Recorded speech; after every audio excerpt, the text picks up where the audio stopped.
1, 2, 1, 2. Okay, ladies and gentlemen, I've just been notified that we do have a quorum. Thank you all for coming back.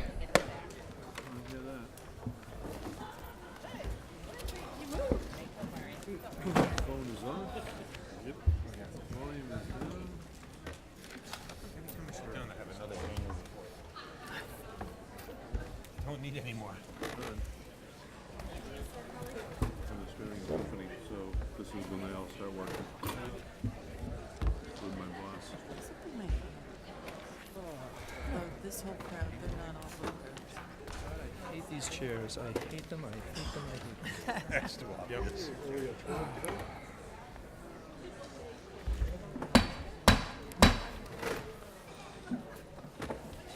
I now call Hi. Chapter 2 of the Northborough Annual Town Meeting for 2019 to order. Ladies and gentlemen, when last we met, we had the pleasure of completing Article 27. So we will begin this evening with Article 28. Amy Porteski, please. Article 28, I move the town vote to amend Part 7 of the Northborough Town Code by the Northborough zoning bylaw, Section 7-03-040, Special Permit C, criteria, by deleting the text shown in strike-through and adding the text shown as underlined set forth in the warrant. Motion has been made and seconded. We'll have a presentation by Kathy Jubert, our town planner. I'll finish this one. Kathy couldn't be with us this evening, so Amy will play her part. The first planning board article of this evening relates to the special permit section of the zoning bylaw. The proposed amendment is considered a housekeeping article in that the intent of the bylaw is not being altered or changed in any way. Throughout the zoning bylaw, may is used when referencing special permits. We discovered an inconsistency in subsection C where shall is used and it should read may. The issuance of a special permit is a discretionary process and the word may is the correct word to use. No additional time or cost is added to the special permit process. The article simply changes the word from shall to may to match the rest of the zoning bylaw. The planning board unanimously agreed to recommend to approve this article. Thank you. May I hear from the Municipal Code and Bylaw Committee, please? Municipal Code and Bylaws Committee unanimously recommends approval of this motion. Thank you. Are there any questions on Article 28? Hearing no questions, this is what we're voting on. I move the town vote to amend Part 7 of the Northborough Town Code, the Northborough zoning bylaw, Section 7-03-040, Special Permit C, criteria, by deleting the text shown in strike-through and adding the text shown as underlined as set forth in the warrant. This will require a 2/3 vote, so tellers, be on your toes. All those in favor, please raise your cards. And those opposed? I declare that Article 28 has passed by a 2/3 vote. Article 29. Good evening. My name is Carrie Martinek. I'll be presenting Articles 29 through 31. Mr. Moderator, I move the town vote to amend Part 7 of the Northborough Town Code, the Northborough zoning bylaw, Section 7-03-060, Design Review, E, appointment of the Design Review Committee, by deleting the text shown in strike-through, relettering the clauses of the section, and adding the text shown as underlined, all as set forth in the warrant. Do you need a copy? Second. Article's been, motion's been made and seconded. Okay. Oh, you got it? Okay, great. So the Design Review Committee is part of the site plan approval process for 2-family dwelling units and all commercial and industrial development. The site plan approval process and Design Review Committee has been a part of the process since the late 1980s. The purpose of the article is to slightly modify the makeup of the Design Review Committee. We're proposing to add a three-year term limit, which is similar to other town boards and commissions. This doesn't, at the end of 3 years, someone could always renew, or it's not just 3 and then that's it. We're also changing the number of architects from 1 to 2, as we presently have 2 architects on the committee, and that's been really helpful to the planning board.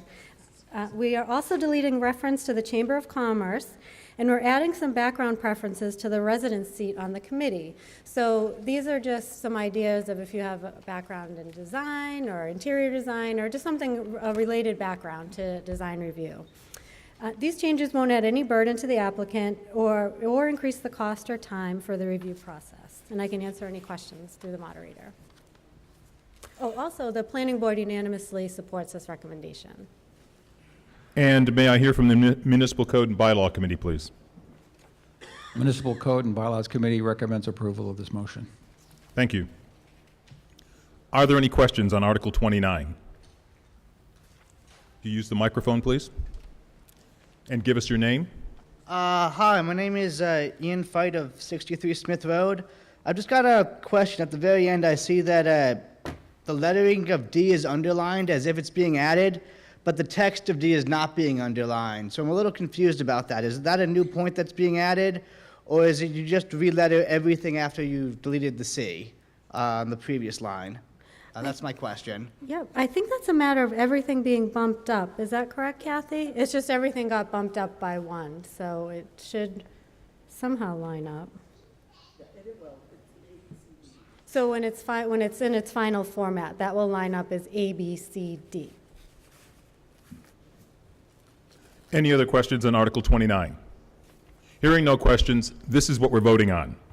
I move the town vote to amend Part 7 of the Northborough Town Code, the Northborough zoning bylaw, Section 7-03-060, Design Review, E, appointment of the Design Review Committee, by deleting the text shown in the strike-through, re-lettering the clauses of the section, and adding the text shown as underlined, all as set forth in the warrant.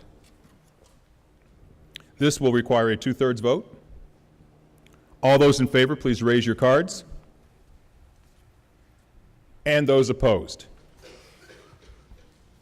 I declare that Article 29 is passed by a 2/3 vote.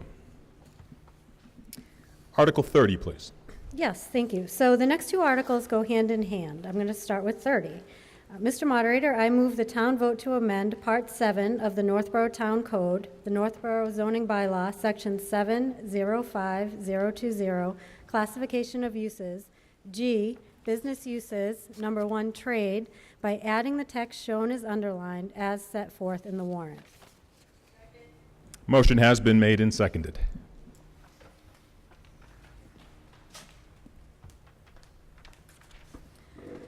This article adds a definition for the temporary outdoor sale of holiday trees, wreaths, or similar horticultural products. Our current zoning bylaw has no reference or definition for the temporary sale of items such as Christmas trees, wreaths, flowers for Valentine's Day, and so on. Yet we've always allowed these types of sales to occur on a temporary basis at specific times of the year. The use is completely temporary in nature, and the seller is not associated with any particular nursery or business. These temporary sales have never been a problem or issue in the town, and our building inspector has suggested to the planning board to add the use to the zoning bylaw. This article proposes the addition of a definition for temporary outdoor sales of holiday trees, wreaths, or similar horticultural products. The planning board unanimously supports this recommendation, and if I can answer any questions, I will do so through the chair. Thank you. May I hear from Municipal Code and Bylaw, please? Municipal Code and Bylaws Committee recommends approval. Thank you. Are there any questions on Article 30? Yes, please. Yeah, Eric Martin, Weston Terrace. Can I just, I appreciate the table, but I just don't know off the top of my head what the codes are. Do you mind just enumerating those, please? Oh, sure. So that'll be covered in Article 31. If I can answer your question now if you'd like, if that makes sense. Does that make sense to answer now the districts? In the table of uses, do you mean, to understand what it means? Yes. Yeah, sure. So the areas Hold on, this pop quiz I was not prepared for. Okay, we have downtown business, which is DB, business east, which is BE, business west, which is BW, business south, which is BS, highway business, which is HB, and industrial, which is I. Thank you. You're welcome. Are there any other questions on Article 30? Hearing no questions, this is what we're voting on. I move the town vote to amend Part 7 of the Northborough Town Code, the Northborough zoning bylaw, Section 7-05-020, classification of uses. G, business uses. 1, trade by adding the text shown as underlined, set forth in the warrant. This is also a two-thirds vote. All those in favor, please raise your cards. And those opposed. I declare that Article 30 has passed by a two-thirds vote. Article 31. Mr. Moderator, I move the town vote to amend Part 7 of the Northborough Town Code, the Northborough zoning bylaw, Section 7-05-030, Table of Uses, Table 1, Table of Uses, Part B, Commercial and Industrial Districts, by adding the text shown as underlined as set forth in the warrant. Motion made and seconded.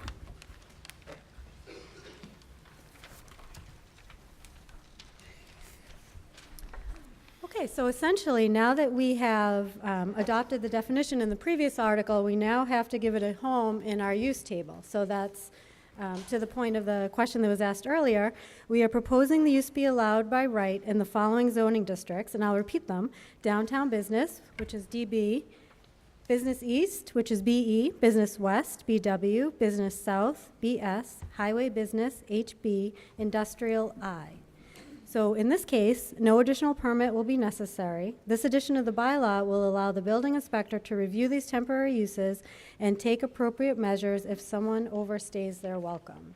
The planning board unanimously recommended this motion as well, and I can answer any questions. And may I hear from Muni Code and Bylaw, please?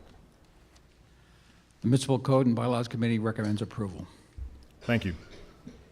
Are there any questions on Article 31? Hearing no questions, this is what we're voting on. I move the town vote to amend Part 7 of the Northborough Town Code, the Northborough zoning bylaw, Section 7-05-030, Table of Uses. Table 1, Table of Uses, Part B, Commercial and Industrial Districts, by adding the text shown as underlined, as set forth in the warrant. This is also a two-thirds vote. All those in favor, please raise your cards.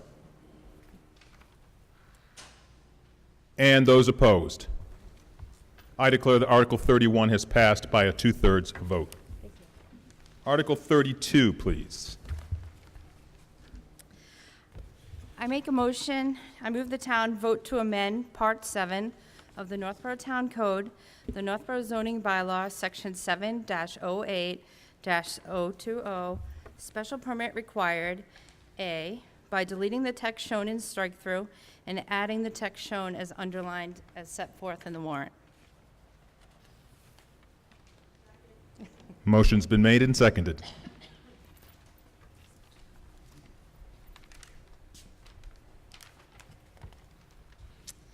This amendment relates to the special permit process of the zoning bylaw and further defines the parameters the boards will use when considering a change to a non-conforming use. A non-conforming use is a use that is grandfathered, which means that today it's no longer allowed in that particular zoning district. The Planning Board and Zoning Board of Appeals have agreed to narrow the review of what constitutes a change in non-conforming use. The wording shown in your warrant as strike-through is being deleted, and the wording is similar or is less detrimental use is being added. The applicant must prove to the ZBA that the proposed non-conforming use is similar or less detrimental. The boards have also agreed to delete 1 and 2 as the language is repetitive and found in the preceding paragraph. The Planning Board and Zoning Board both unanimously approved this article. And may I hear from Municipal Code and Bylaw, please? Municipal Code and Bylaws Committee recommends approval. Thank you. Are there any questions on Article 32? Hearing no questions, this is what we're voting on. I move the town vote to amend Part 7 of the Northborough Town Code, the Northborough zoning bylaw, Section 7-08-020, special permit required, A, by deleting the text shown in strike-through and adding the text shown as underlined, as set forth in the warrant. This is also a two-thirds vote. All those in favor, please raise your cards. And those opposed? I declare that Article 32 has passed by a two-thirds vote.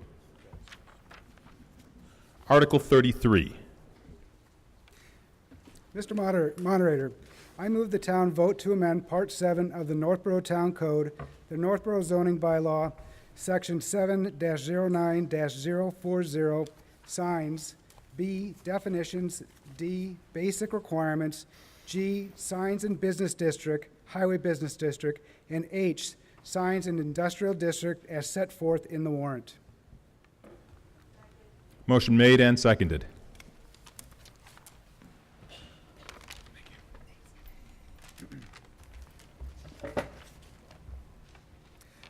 The planning board is proposing to add a definition and regulations regarding type of sign known as an electronic message center.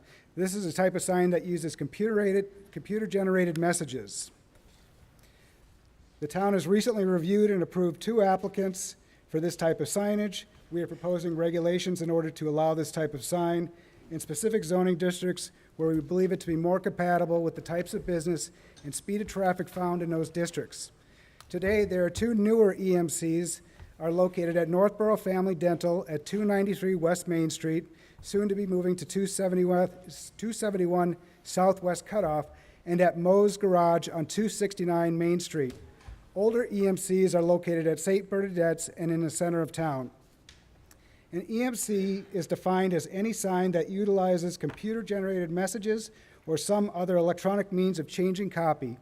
This is an industry-wide standard definition found in many Massachusetts zoning bylaws. Regulations for changing copy and standards for this for sign brightness will be located in subsection D of the sign bylaw. The standards include a widely accepted formula for determining and measuring the brightness of the copy. The building inspector will be acquiring a light meter to assist the department in determining the signs are in compliance with the bylaw. The planning board has determined there's 2 appropriate locations for this type of sign.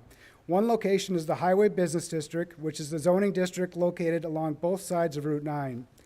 The other zoning district is the Industrial District, which is located on the northern part of town along Barefoot Road and Whitney Street, along the eastern side of town along Bartlett and Lyman Streets, and a portion of Southwest Cutoff near Northborough Crossing. In both of these districts, the EMC may be either a freestanding sign or a part of a freestanding sign. The adoption of these amendments to the sign bylaw will allow the town to regulate this type of signage and place future EMCs in appropriate locations. This article was approved unanimously by the planning board. And may I hear from the Municipal Code and Bylaw Committee as well? The Municipal Code and Bylaws Committee does not recommend this motion. Do we have a reason why that recommendation is being made? Well, I can tell you from my perspective, my name is Peter Brockman. As a citizen, I'd like to just offer, a resident of Northborough, I would like to offer that the several points that came to mind with respect to this regulation. First of all, there are no big businesses in this town. We're all relatively small businesses. The second thought is that running your business is hard enough without having to have a specification for a type of signage that requires the building inspector to visit your property 30 minutes after sunset to measure the ambient light performance. I'm not sure the town has included overtime in the estimated cost of this particular transaction, but my concern with that whole respect is any type of bylaw that requires the calculation of standard deviations and square root signs is an indication that that's probably one bylaw too many. And I would just like to offer that as my personal observation and remark on that. And I voted at the time not to approve that particular, this motion. Thank you. I see there's a question on Article 33. Your name, please. Stephen Marshall. I have a question about line 6, itemized here. When it says that the text can only be changed manually, does that mean that it cannot be changed remotely to make it safer from being hacked? No, it can be done remotely. It's to keep it from, we're looking to stay away from animated signs was the intent of the article. Thank you for the clarification.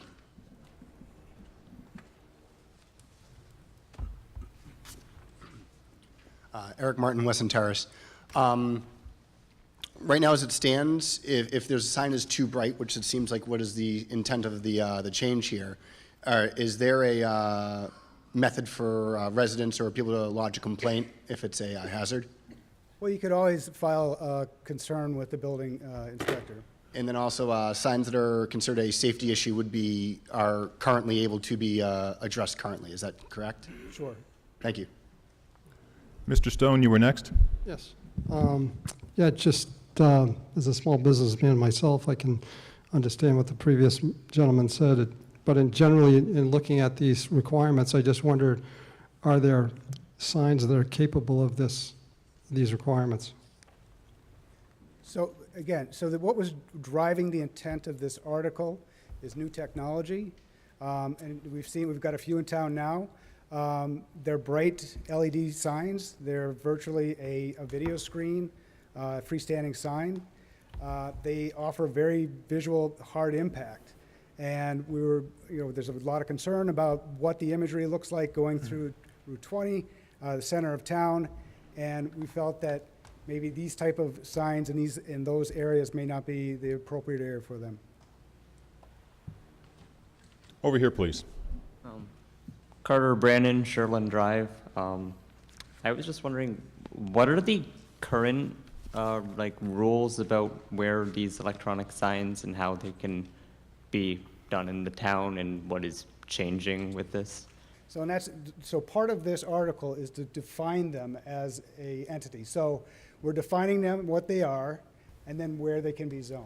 Mm-hmm. So they're not zoned or defined today. Okay. Because it is more of a newer technology. We're not so, I think the intent was what these newer LED signs were the ones we were concerned about as the prices are coming down and more people are deploying them.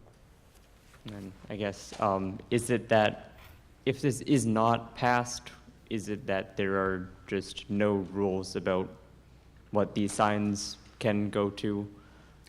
There are some rules around electronic signs. Right now, there is no animation allowed in electronic signs, but beyond that, there's not much more governing it than the dimensional requirements of a sign. Thank you. And over here, please. Lisa Maselli, 13 Maple Street. Northborough usually closes up its doors around 8 o'clock at night. So anything you see at a distance, in a flashlight, you can see it from a far distance. I don't think that any of the businesses are going to suffer by not having a light on between 6 and 10 at night to be able to get business for the next day. Most of those stores are closed anyhow. And I think that the electronic signs are hard to keep your attention on the road when the signs are going, and with color and movement. I don't think that Route 20 especially needs to have that kind of signage. I think where you've put it within the Route 9 and the industrial district as well are sufficient places for those signs if we have to have them. And over here. You mentioned a few particular businesses that use electronic signs, but I'm curious, if this were to pass, do you have a rough estimate of how many signs would actually have to be changed as a result of this? They'll all be grandfathered in, so nobody will have to remove their signs and nobody will incur any costs. Yes. Hi, Carrie Martinek, 16 Hemlock Drive. I just wanted to share from the planning board side our conversations and experience with this. What we are thinking of is how we want our certain areas of town to look, and if we were thinking about, okay, 1 or 2 signs maybe isn't bad, but what if we don't have any zoning around it, and now we have 5 or 10, or, we just wanted a way that we could have some sort of parameters in certain districts where they could exist that wouldn't really be, that would keep the look and feel of the town. And in terms of, square roots and anything like that. That was something that I feel like, and that we developed in coordination with the building inspector. I certainly wouldn't have never come up with this. So it wasn't just something that we created at a whim. It was in coordination with the building inspector's input. And this was just something to create zoning. And like I think somebody else pointed out, without zoning for it, it's allowed everywhere. So we just have to think about if that's what we want in town. Thank you.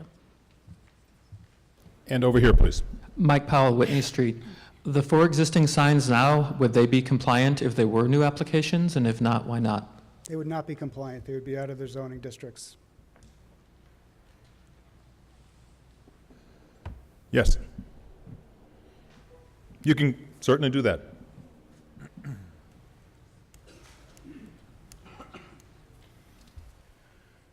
Good evening, folks. My name is Bob Federico. I'm the zoning enforcement officer and the building inspector. With regard to the origin of the mathematical formula to help determine the brightness of the signs and using a meter and coming up with all those statistics and specifications, those are directly from the national standards. It's not a federally operated entity, but it is basically the Association of Electronic Signs. Okay, so that particular test that we're proposing tonight is actually a nationally recognized system of assessing whether the sign is too bright or not. Okay, the mathematical formula, the distances from the sign, that all comes from this national association. Thank you. And we'll have this be the last question. Bryant Furman, 14 Edmonds Way. Is there a definition of ambient light? Is that a full moon, new moon, no moon, Bobby, cloudy, bright night, lousy night, two-night, January night versus a July night? Half hour after what, you know? The ambient light, as you alluded to, is dependent upon the weather situation at that time. The signs, the electronic message signs, are supposed to be able to automatically adjust to be within the 0.3 of a foot candle with any ambient light at any given time. Does that answer your question?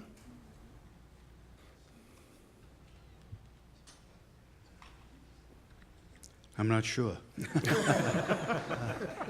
Okay, well, If we go out during the day, yeah, okay, it's obviously going to be bright out during the day. right, If I take the meter out during the day, the ambient light is brighter. right. The sign at that point will obviously be brighter as well. If I go out at last Okay, night, so the when it's very 0.3 dark and rainy, candle and there's power almost no light. applied, is whenever you measure it, you have to be within the 0.3 Right. candle, foot candles. Okay. Thank you. Yes, you can. Amy Paretsky, and I'm also on the planning board. And when we were talking about this, I'm actually on the master plan committee too. There's been a big push for beautifying the downtown and making it look like a classic New England downtown. And I started to look around at different towns, like the town of Marlborough does not allow these signs in their downtown because they want more of a classic look with the regular signs, and they don't want it to look like a Vegas Strip, which is what someone told me. So that's why the Northborough Planning Board started looking at it, because if Marlborough doesn't want a Vegas Strip, and we're trying to make our downtown have a more classic New England charm feel, why would we want our downtown to look like a Vegas Strip? So that's just another thought that we had. Thanks. Thank you. So to remind everyone, this is what we're voting on for Article 33. I move the town vote to amend Part 7 of the Northborough Town Code, the Northborough zoning bylaw, Section 7-09-040, signs, B, definitions, D, basic requirements, G, signs in business districts, highway business district, and H, signs in industrial district as set forth in the warrant. This is also a 2/3 vote. All those in favor, please raise your cards. And those opposed. I declare that Article 33 passes by a 2/3 vote.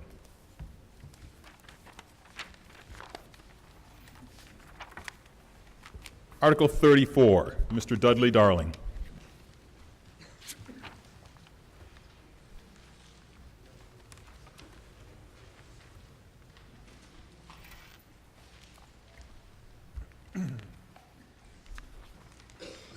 Mr. Moderator, I move the town vote to accept the provisions of Mass General Law, Chapter 138, Section 33B, which states that the local licensing authority in any town or city which accepts said section may authorize licensees under Section 12 of Chapter 138, sales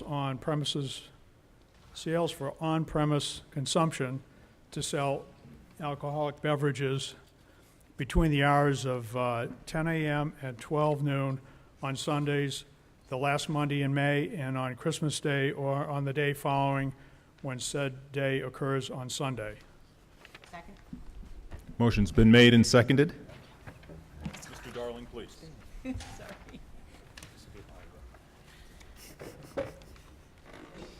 Thank you. I'm Dudley Darling, Vice President and General Manager of Juniper Hill Golf Course, on Brigham Street. Juniper Hill Golf Course has a license to serve alcohol on the premises Monday through Saturday, beginning at 8 a.m., and Sundays beginning at 12 noon. We are requesting the town of Northborough to adopt Massachusetts General Law, Chapter 138, Section 33B, which allows licensees to serve alcohol beginning at 10 a.m. on Sundays. Surrounding towns have already adopted this section, and neighboring restaurants are able to serve during this time period. Adopting this section would allow Juniper Hill Golf Course to level the playing field with restaurants in the surrounding towns and bring parity with the other days of the week. It would allow golfers who finish their round on Sunday before 12 noon to have a drink in Northborough rather than going to a restaurant in Westborough or playing at a different golf course. It will also allow guests at a bridal shower or a baby shower to have a mimosa or a champagne punch after 10 o'clock rather than having to wait till noon, or to have their function on a different day or at a different facility in a different town. Thank you for your consideration. Thank you. Are there any questions on Article 34? Hearing no questions, this is what we're voting on. Oh, is this a question coming? Comment. Yes, it is. Carter Brandon, Sherland Drive. I personally believe that we should not approve this. I think that our traditional Massachusetts Puritan blue laws are a part of our tradition and our history that we should maintain. Thank you. Any other questions? Here's one over here. Hi, Ian Fight, Smith Road. This isn't a question either, but I disagree with the last guy. I think we're Americans, and I think a secular government's important. So even though, I think the Puritans are great, but I don't think that they should be writing our laws for us.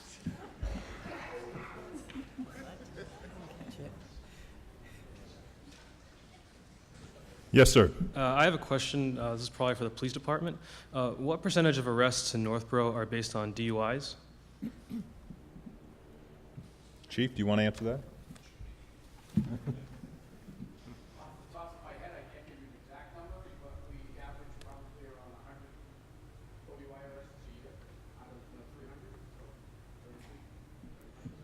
Did everyone hear that? If I can, you want to say it again? Use the mic.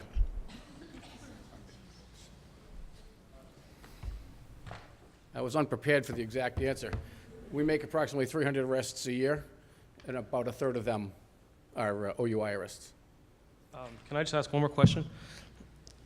How many of those arrests are from people outside of the town that drive in to this town drinking or are drunk? The majority of them. Okay, thank you. Do we have any other questions? This is what we're voting on for Article 34. I move the town vote to accept the provisions of Massachusetts General Laws, Chapter 138, Section 33B, which states that the local licensing authority of any city or town which accepts said section may authorize licenses under Section 12 of Chapter 138, sales for on-premise consumption, to sell alcoholic beverages between the hours of 10 a.m. and 12 noon on Sundays, the last Monday in May, and on Christmas Day or on the day following, when said day occurs on Sunday. This is a majority vote. All those in favor, please raise your cards. Those opposed? And Dudley, will you be offering free drinks? That's against the law. Article 34 has passed. Excellent. Thank you. I also wanted to tell you that I was warned by the town administrator not to bring my 45-minute PowerPoint display and charts with graphs and.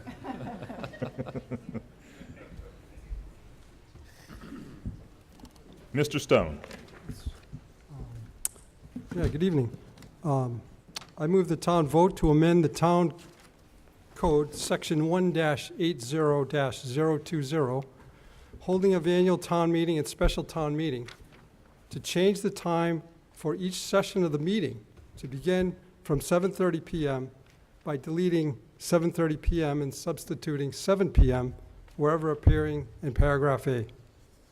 Second. Motion has been made and seconded.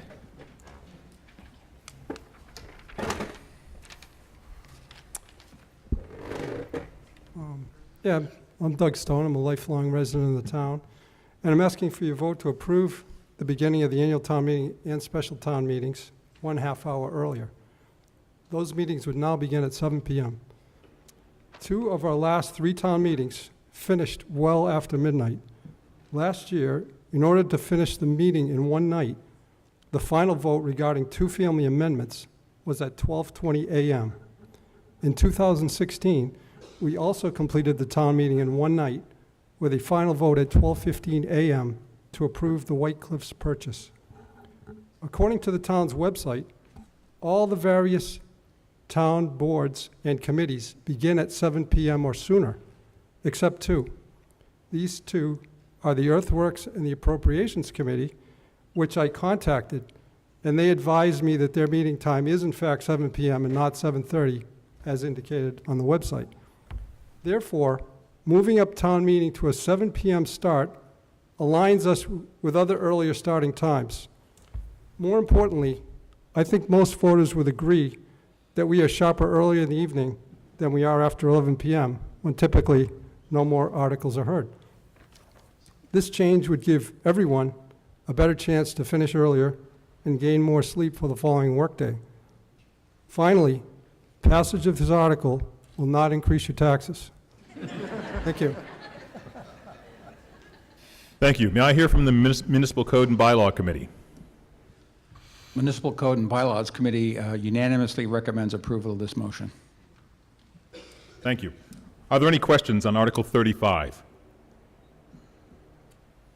Not hearing any questions, this is what we're voting on. I move the town vote to amend the Northborough Town Code, Section 1-80-020, holding of annual town meeting and special town meeting, to change the time for each session of the meetings to begin from 7:30 p.m. by deleting 7:30 p.m. and substituting 7 p.m. wherever appearing in paragraph A. This is a majority vote. All those in favor, please raise your cards. And those opposed? Article 35 has passed. Thank you. Article 36. Jean Cahill.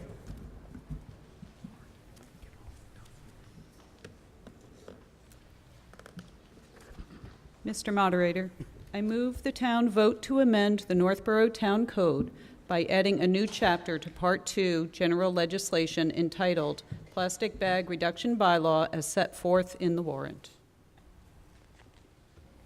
Second. Motion has been made and seconded.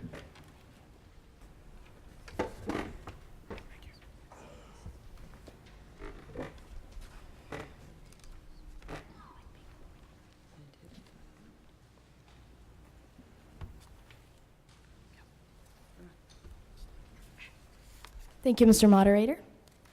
Good evening, everyone. I'm Shravya Tenikella, and I'm a sophomore at Algonquin Regional High School.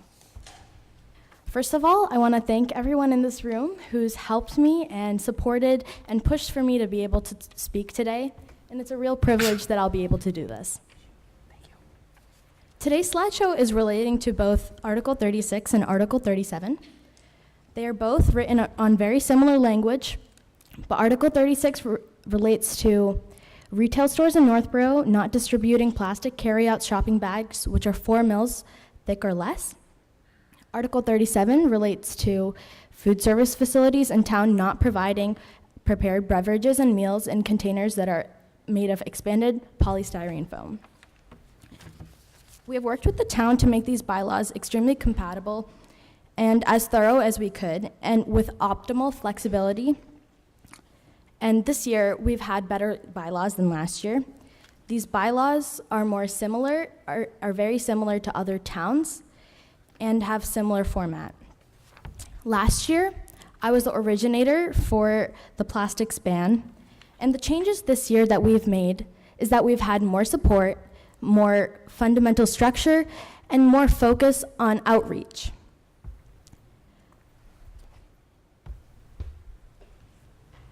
Now coming to environmental impact. The most common plastic debris in our oceans and in our environment is plastic bags.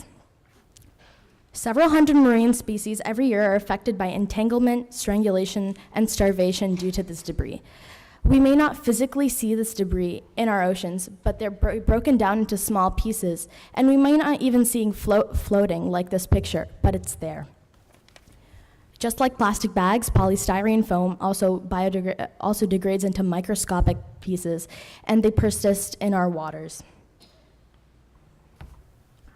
These, like it says on the slide, the US uses 70 million foam cups every day. And all the styrofoam waste and all the plastic bags that we use end up in the oceans and are very harmful, and when incinerated also create toxins. There are no conclusions or end results to any of these effects, but we know that the toxins and carcinogens coming from these materials are very harmful to our environment. So a citizens group worked with the students of Algonquin Regional High School. There were 2 clubs, the Rotary affiliated Northborough Southborough Interact Club and the Green Earth Club at Algonquin.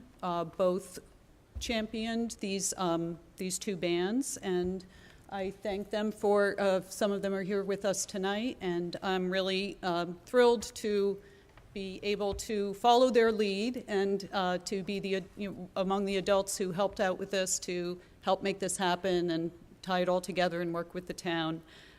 And so what I'm going to talk to you about in the next slide are the recycling impacts. I think a lot of people don't know this, but well, as was mentioned at last night's town meeting, our recycling costs are going up by our entire solid waste budget is going up by 15%.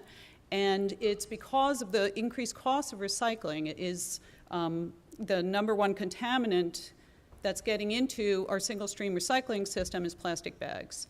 These, as shown in this picture, these entangle the works. This is the recycling, the material recycling facility.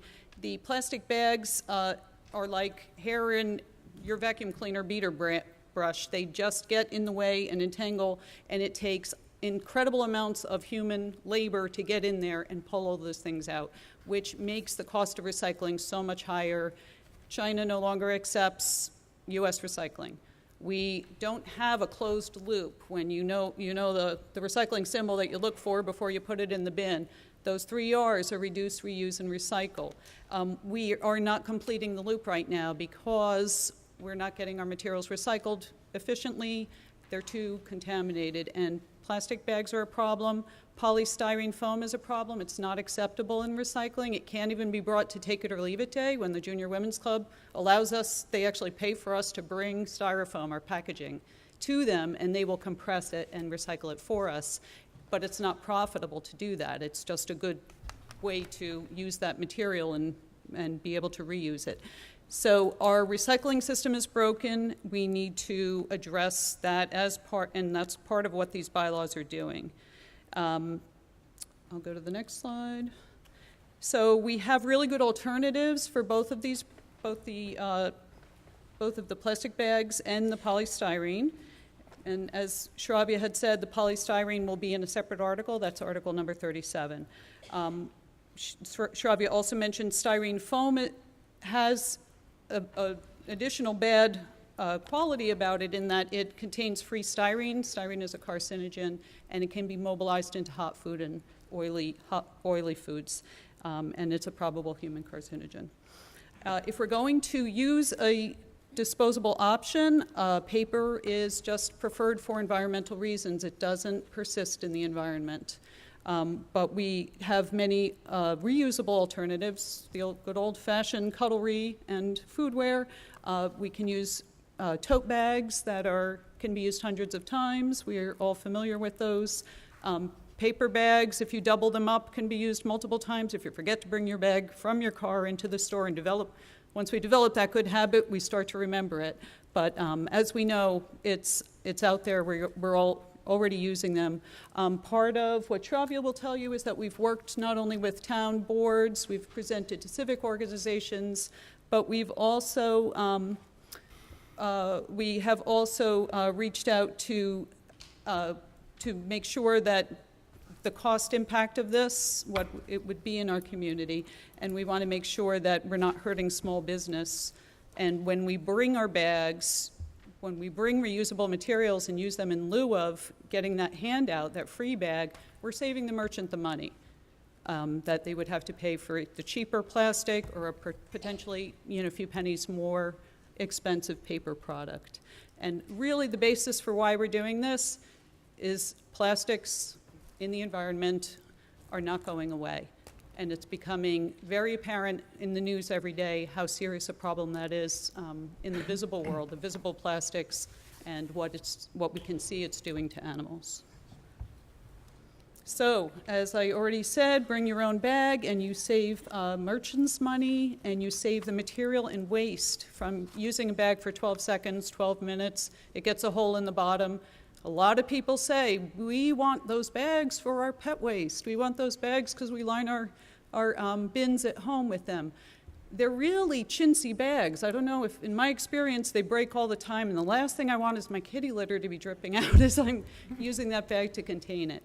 We have better reuse possibilities. You can use your pet food bag. You can use your old Ziplocs. You can use produce bags. You can use cereal bags, newspaper bags. Those are much better pet waste bags. So, enough said. Shravya? So coming to looking at this map, we see that Northborough is surrounded by a lot of towns who have already passed plastic bag bans. So when we were starting over a year ago to reinitiate this plastics ban, a lot of us were thinking, a lot of towns around us have been doing it. Lots of states around us are doing it. What's stopping us from doing it? So a lot of kids and we all got together and we all started brainstorming. I'm the president of Northborough Southborough Interact Club, which is sponsored by Rotary. And we actively worked along with Sustainable Northborough, and members are here today, which I'm really glad for their support. And we went out and really focused on outreach. So as Jean said, I would mention, we went to local businesses on a Friday and a Saturday, along with over 20 students and some adults. We all went to split up into teams, and we went to local businesses with flyers. And we really wanted to inform them about the harms to the environment and also what impact this will have on our generation and how we are stopping something from escalating. And we also talked about how we wanted to warn them and let them know that this is coming, and make sure that they're not surprised, and address any of their questions or concerns. And we revisited those who had additional concerns and questions.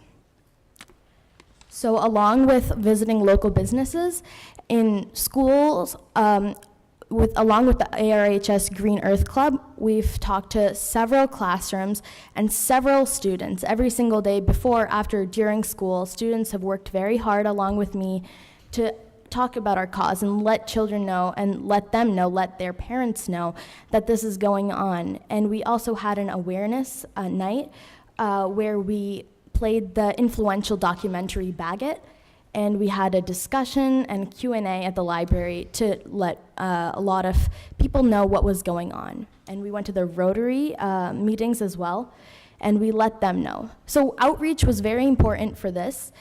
And I also wanted to come to the fact that I think a lot of us have gotten very used to the whole use and throw sort of lifestyle. And we sometimes get really sucked into that, and we don't remember that every single day when we throw our trash away, it's going somewhere, and we don't have to think about it. But our environment feels the impacts of that. For generations to come, I think this is the reason why us kids, we all get together, and why I'm standing here is because all these plastics, polystyrene and plastic bags, the single-use plastic bags, the average lifespan of it's 15 seconds from the grocery store to your car, and then maybe you reuse them, but they end up in the trash, clogging our recycling systems, and it really becomes a problem that we really need to address.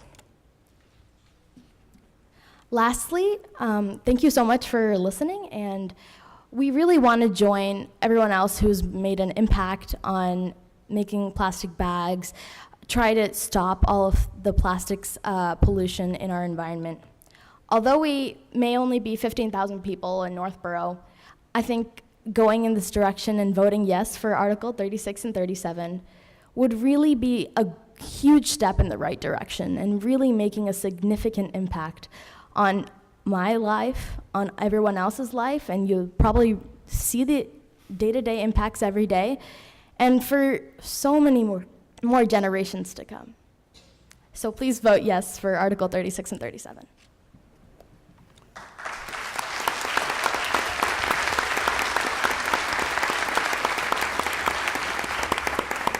Thank you. Very nice presentation. May I hear from the Recycling Committee, please?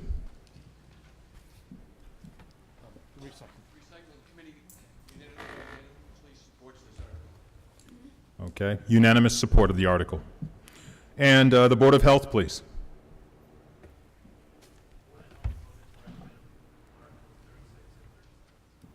Board of Health recommends approval. And Municipal Code and Bylaw. Municipal Code and Bylaws Committee does not recommend approval of this article.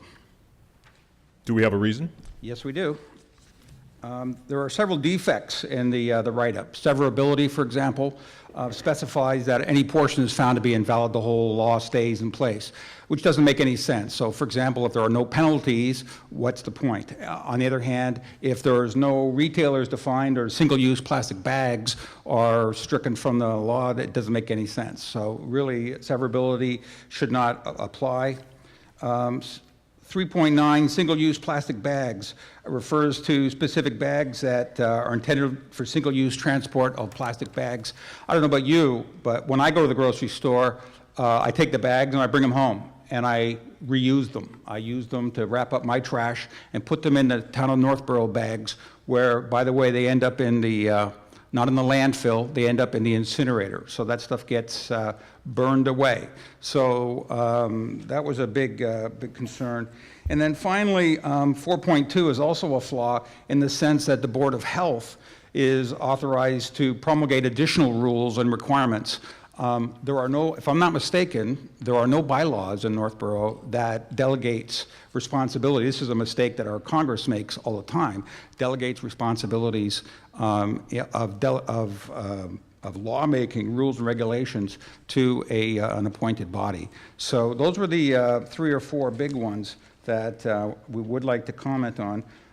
Also, just because Shrewsbury does something, that doesn't necessarily mean that Northborough should.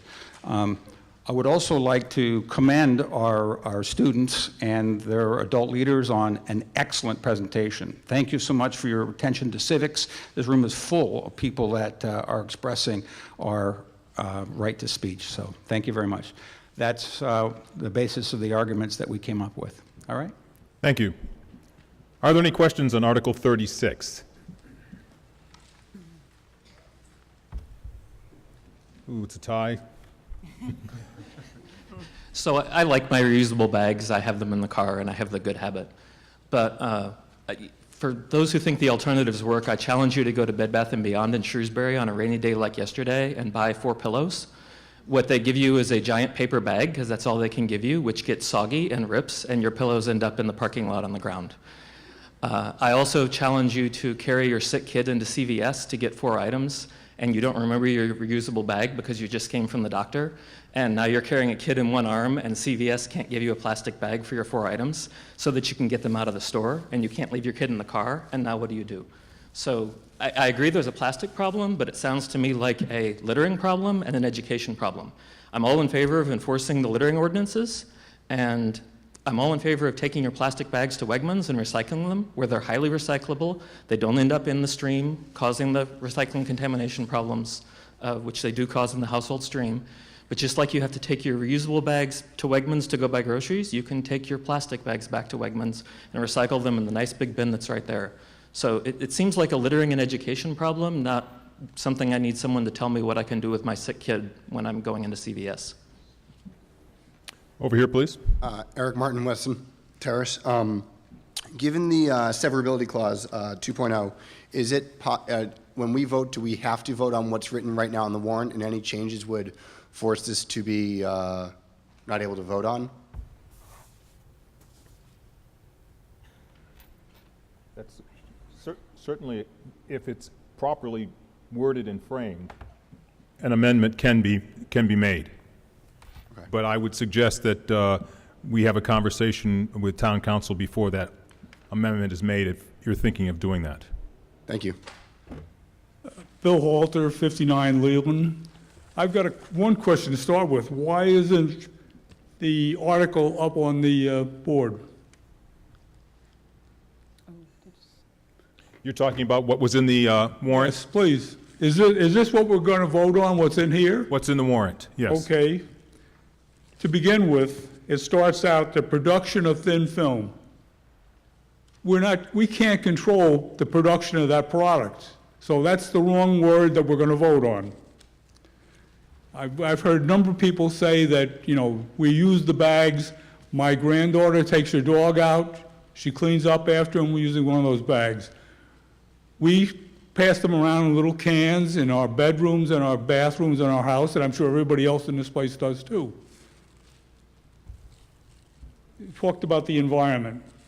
I agree. I've seen these things with the the fish and all those stuff, and that's people who are slobs. Okay, now solid waste. This is the Wegman bag. It contains 40% recycle. Now the reason why you can't put a plastic bag into the normal recycle is that the grinders are designed to do bottles and cans and stuff like that. But you can do film. And this bag contains 40% recycled material. I stopped at Wegmans, and they've got a great program going. They unload those things every couple of times a day. The other part that's in here says that we're blocking up the sewers. I stopped at town yesterday. At least in Northborough, we don't find plastic bags blocking up our sewers. So I'm going to vote against this, and I think you've got to redo and I will say, young lady, you did a great job. It's a good presentation. Keep at it. Thank you. Over here, please. Can we answer some of the points as they come? Yes, you may. Okay, so to the point of the clogging of drains, perhaps not in Northborough, but in other parts of perhaps more densely populated areas where there's more bag trash and more bag litter, they are public health nuisance. They do block drainage and cause flooding. And that's why the country of Bangladesh banned plastic bags for that reason. Because the monsoon flooding got so bad, there was nowhere for the water to go. But we're talking about Northborough now. Yes, we're talking about Northborough. Northborough's trash, we're within a watershed. That watershed empties out into Massachusetts Bay, and a fair amount of what gets produced ends up out of our best intention is to make sure it goes to the right place.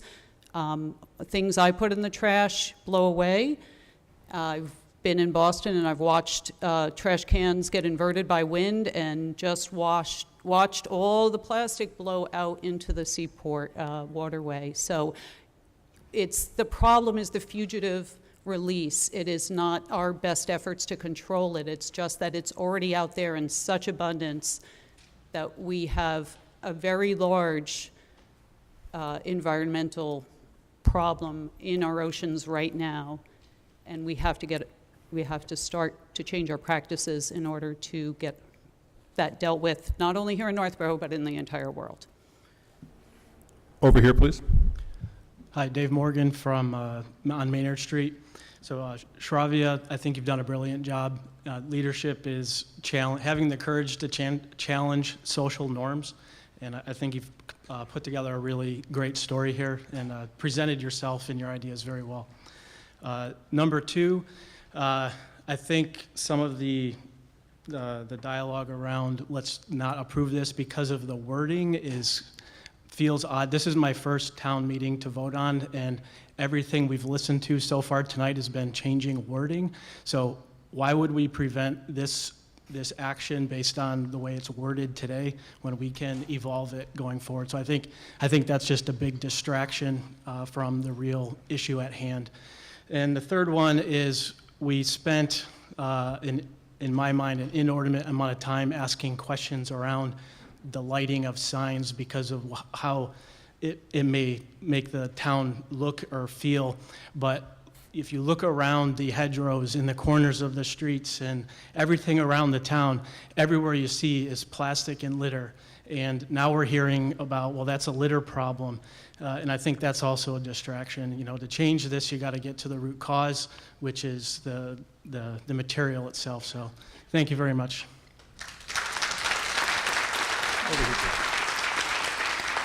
If I may address that, we really don't want to get into the weeds on this. It really is a matter of persistence in the environment, and there will be litter. When paper gets littered, when paper falls out of trash cans or out of our recycling buckets, it will break down. It will not choke an animal that I'm aware of. Yes, please. I'm Elizabeth Wojcik. I'm at 320 Howard Street. Instead of the plastic bag ban, why not allow individuals to purchase the same bags at the store, giving each individual the ability to choose how they carry their goods? NPR published an article on April 9th of this year on New York and California's plastic bans. They found that individuals went out and purchased worse plastic bags that were actually thicker than the current grocery stores and also worse for the environment. I personally reuse my grocery store bags. I scoop up my cat litter. They actually don't break for me. And also for my 14-month-old son's diapers. I got plenty of diapers each day, need a bag to hold them. And also on Thanksgiving when I pack food for my family to take home. I cannot use these reusable fabric bags for most of these uses, nor do the paper bags hold up to my groceries, including the occasional meat package that leaks. Rather than banning plastic bags, could we rather give residents a choice of what to choose when they leave the grocery store and also give incentives to businesses to use alternatives? Was that looked into maybe? If you look at the language of the bylaw, it is still permissible for them to distribute bags that are greater than 4 mils thickness. This is a 4 mil thickness piece of plastic, and that would contain anything that was in need of containment as it's being checked out of the store.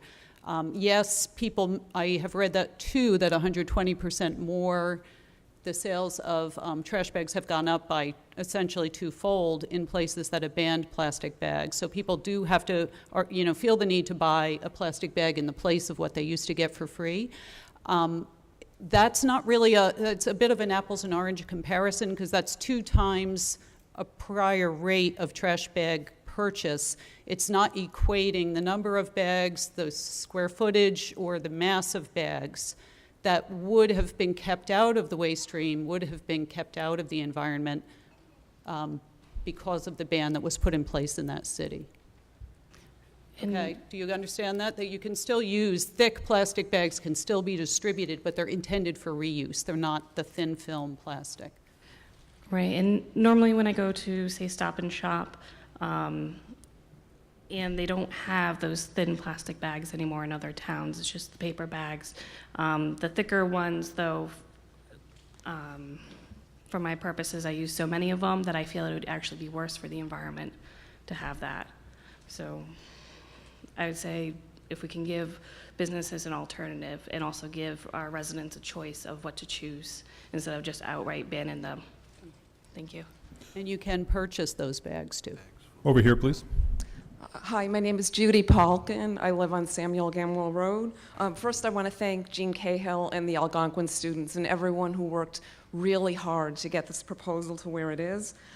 With all due respect, there is no way when we burn trash, when we throw things away, when we recycle, much of which doesn't actually get recycled anyway, there is no way, and we have to be aware of that. Environmental concerns on this planet have reached a level of crisis. We are there. Plastic waste is at catastrophic levels. Your excellent presentation just showed the tip of the iceberg, I'm sure due to time constraints. It's catastrophic what's going on with the plastic. There are microparticles. We don't even know the health effects of what will happen to us with these moving up the food chain. We are not just here as students and town officials and healthcare providers and cat owners and parents of babies and business owners. We shouldn't think separately. We are all much bigger than that. We are all inhabitants of the planet Earth. I'm going to quote Jay Inslee, who's running for president, who said, "We are coming up on our last chance. We have to fix this mess we've made of our planet. We can make it work without plastic bags. There are plenty of alternatives, and there's room for innovation."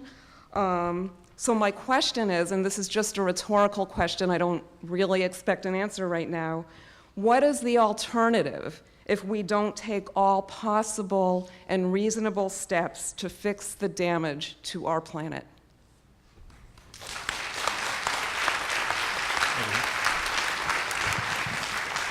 Mr. Moderator, Chris Woodcock, I live on Increase Ward Drive.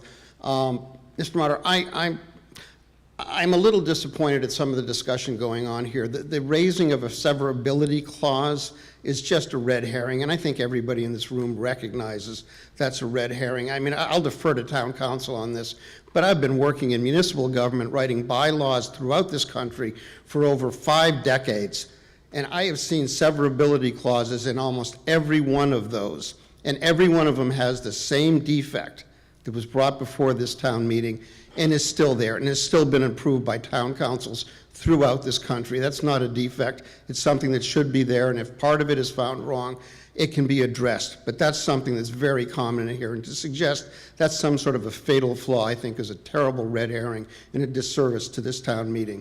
Secondly, I think, looking around this room, I can see that there's a lot of people here that probably remember the film The Graduate that was filmed many decades ago. And the big part of that was the mention to The Graduate of the word plastics, that plastics were the future.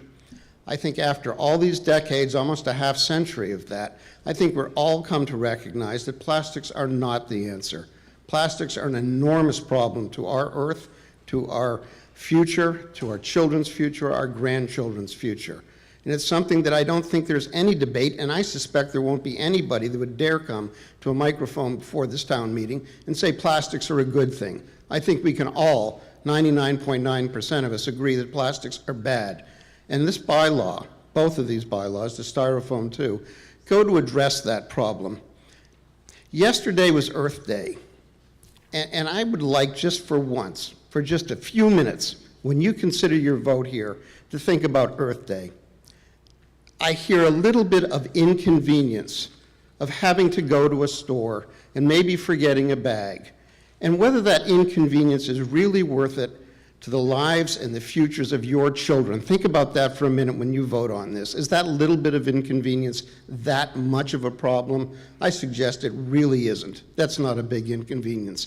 And if I really care about my child or my grandchild going into CVS and not having a plastic bag on a rainy day, and the chances of that are pretty small, the bigger concern to me, frankly, for my children, for my grandchildren, is what the use of this plastic is doing for them and for their children. It's a terrible thing that's happening. This is something that's long overdue, and I think we're pretty sure that it's going to pass in the Commonwealth of Massachusetts in any case. And I would urge that Northborough show some leadership and show some care for our Mother Earth and vote yes on this. Right over here, please. Hi, I'm Kristen Wickstead, 2 Stirrup Lane. I just wanted to throw out there that Hannaford is in Marlborough, and you can get your plastic bags there for a little while anyway, unless Massachusetts passes a law, in which case, you know, go stock up on them now. I don't know. I don't see it as a huge problem. This idea that, oh my God, I can't live without my plastic bags. I've been to several places where they're not used anymore, and in the case of the emergency at CVS or whatever, there's always a cloth bag or some kind of reusable bag you can buy for a small amount of money. So it's really not as big a deal as some of the folks here are making it. The idea of living without plastic bags. So thank you for your time. Mr. Moderator, Yes, ma'am. move the question. There's been a motion to move the question. Before we vote on that, I'll ask the people that are standing at the microphone, does anyone have anything new that has not been discussed? I will entertain your question, and then we will vote on moving the question. All right, Scott Paretsky, 47 Indian Meadow Drive. Your number is now 97. It ticks up every month. Are you aware of the current bill at Beacon Hill to do this statewide? Yeah, so for all of you that are so inconvenienced, you may have to move out of Massachusetts on August 1st. Thank you. And now we have on the floor, sir, yes. I would just like to, Stephen Marshall, I would just like to clarify the meaning of ban. Is it banning the bag itself or giving away the bags at point of sale? I mean, this in addition to the proposed option of charging for the bag when necessary, that it just bans the stores from handing out the bags automatically. That if the customer requests to add, say, I don't know, for example, 10 cents to the plastic, to have a plastic bag provided, is that possible under this proposal? It would have to be a 4 mil thick or thicker bag. It would have to be a bag intended for repeated use, not a thin plastic bag. Okay, the question, yeah, I was asking about a thin bag could be still purchased for a nickel or something. Not as proposed. Okay, so good. That's what, thank you. Okay, what we have on the floor is there's a motion to move the question, and that motion was seconded. Need to have a vote on that motion. All those in favor of moving the question, please raise your cards. And those opposed? The question has been moved. We have moved to the voting stage as far as what's going on. This is what we're voting on for Article 36. I move the town vote to amend the Northborough Town Code by adding a new chapter to Part 2, General Legislation, entitled Plastic Bag Reduction Bylaw, as set forth in the warrant. This is a majority vote. All those in favor, please raise your cards. And those opposed? Article 36 has passed.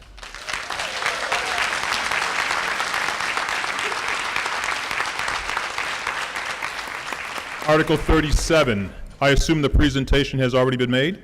Yes, it has. Okay, so may I have the motion, please? I can find it.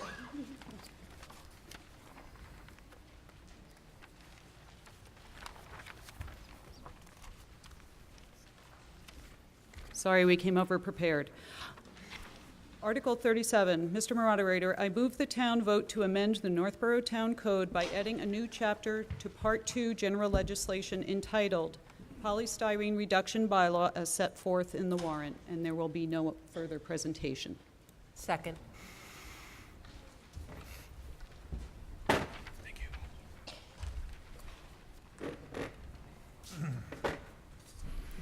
Okay, for Article 37, may I hear from the Recycling Committee, please?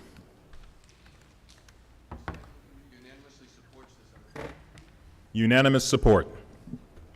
And may I hear from the Board of Health?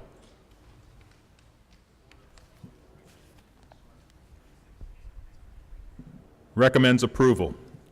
And the Muni Code and Bylaw Committee? Municipal Code and Bylaws Committee recommends unanimous approval. Okay. Are there any questions on Article 37? Hearing none, this is what we're voting on. I move the town vote to amend the Northborough Town Code by adding a new chapter to Part 2, general legislation entitled Polystyrene Reduction Bylaw, as set forth in the warrant. This is a majority vote. All those in favor, please raise your cards. And those opposed? Article 37 has passed.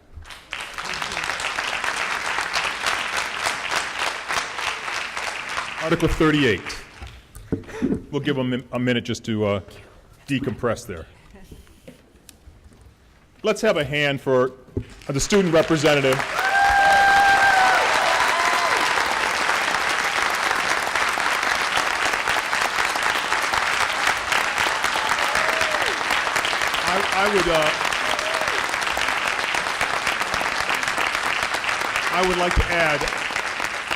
I would like to add that if this is an example of what our students at Algonquin are coming out with, remember, she's a sophomore, okay? Then we are in really good shape. Thank you. Mr. Stone. Yes.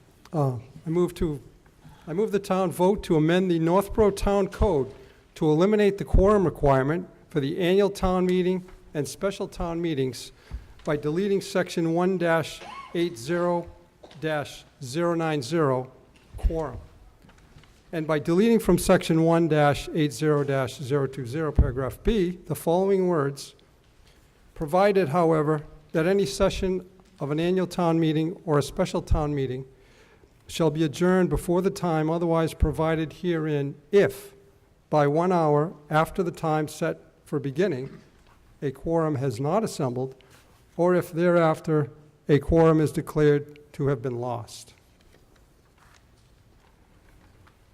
Do I get a second? Is there a second? There is no second. Second, so I can give my reason? Could you repeat it? Could you repeat that? Your amendment? Yes. Okay. Use the microphone so everyone can hear your question. Oh, sorry.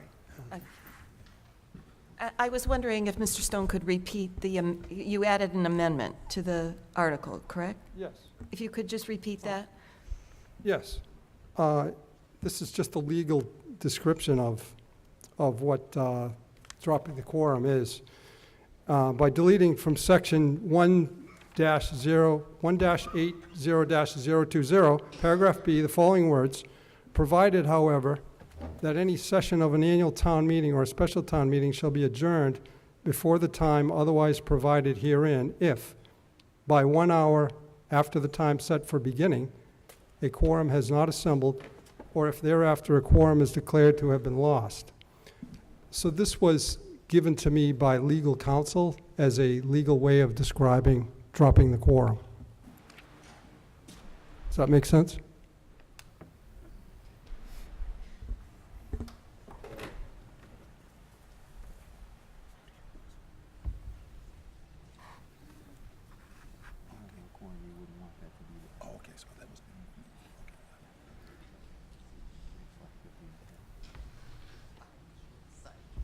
Just have council speak to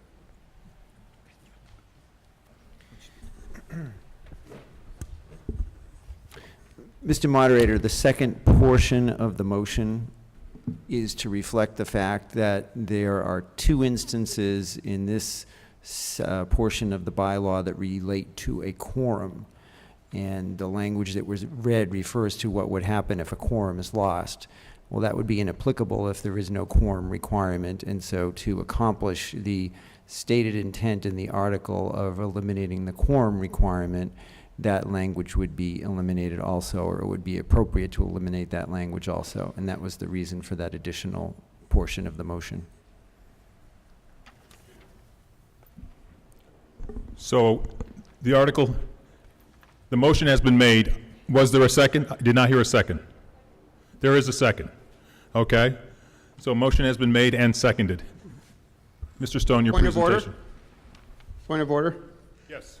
Mr. Moderator, I question whether the amendment is within the original scope of the article, or the additional wording here has so changed it to essentially affect and change the notice that was given to the town of what was be brought up tonight. Okay. I don't think that that has been the case, but I will let town council address that statement as well. Mr. Moderator, excuse me, in my opinion, this is within the scope because the presentation in the warrant is to eliminate the quorum requirement, and this derives directly from that proposition. Thank you. Mr. Stone. Okay. I'm asking for your vote to eliminate the quorum requirement for the annual town meeting and special town meetings. Presently, there are 7 surrounding towns with no quorum requirement: Berlin, Grafton, Westboro, Concord, Stowe, Boxborough, and Acton, while Shrewsbury and Marlborough have different forms of government. Why would I propose this, you might ask? One benefit to dropping the quorum is that meetings would begin on time, especially if subsequent sessions are required, such as this evening's. Everyone's time is valuable. Now that we've just approved an earlier start time, it will only begin at 7 p.m. if we either wait for a quorum or drop it. You've probably heard the saying that your reward for being on time is that you get to wait for others. The second benefit is that town meeting can continue without regard to maintaining a quorum. Right now, there is no guarantee that all warrant articles will be acted upon if voters leave after their special interest is acted upon. I think it is only right that all articles should be acted upon, don't you? A friend in Westboro, whose town meeting was completed last month, assures me the quorum requirement was dropped years ago, and it has worked well. And again, your taxes will not increase with the passage of this article. Thank you. May I hear from the Muni Code and Bylaw Committee, please? With respect to the original wording in the warrant, right, the Municipal Code and Bylaws Committee does not recommend approval of this article. Thank you. Are there any questions on Article 38? Yes, ma'am. Leslie Rutan, Board of Selectmen. I would actually hate to see this passed. I think that as a community, we should be trying to attract people, even in creative ways, to want to come to town meeting. And it's interesting because before town meeting started, I saw a flurry of social media attempts and requests to try and get people to come. And I know that we have a lot more registered voters, but trying to get 100 people here at least would be wonderful so that people feel confident that at least some core group of at least 100 people were here making the decisions for the entire community. So I just don't like the idea that we could be potentially making it easy for people not to come. So I would recommend against this.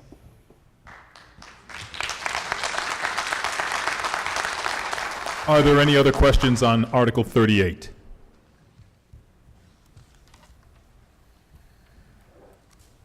Leslie Harrison, 28 Moore Lane.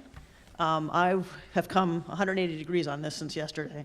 I guess my feeling is if you care enough to vote, you come. And if you don't care enough to come, don't come. And the people who are here are represented. And if you don't care enough about your town to come and vote, then, so I guess that I've come 180 degrees. I felt very strongly that we should have the quorum, but now I'm not so confident. Ian Fight, Smith Road. I just want to say that quorums are a lot like seatbelts, where you don't really need them until you do. And you can say that I'm like the distrusting sort, but I'm a little nervous about, maybe at like 2 a.m. after, most everyone's gone home, some disreputable, sneaky fellows are going to try and pass something that really wouldn't pass, except that they've got, 5 people voting on it who've got their own reasons for it. And I think the quorum's really what prevents that. So I think it'd be a very bad idea to get rid of it entirely for that reason.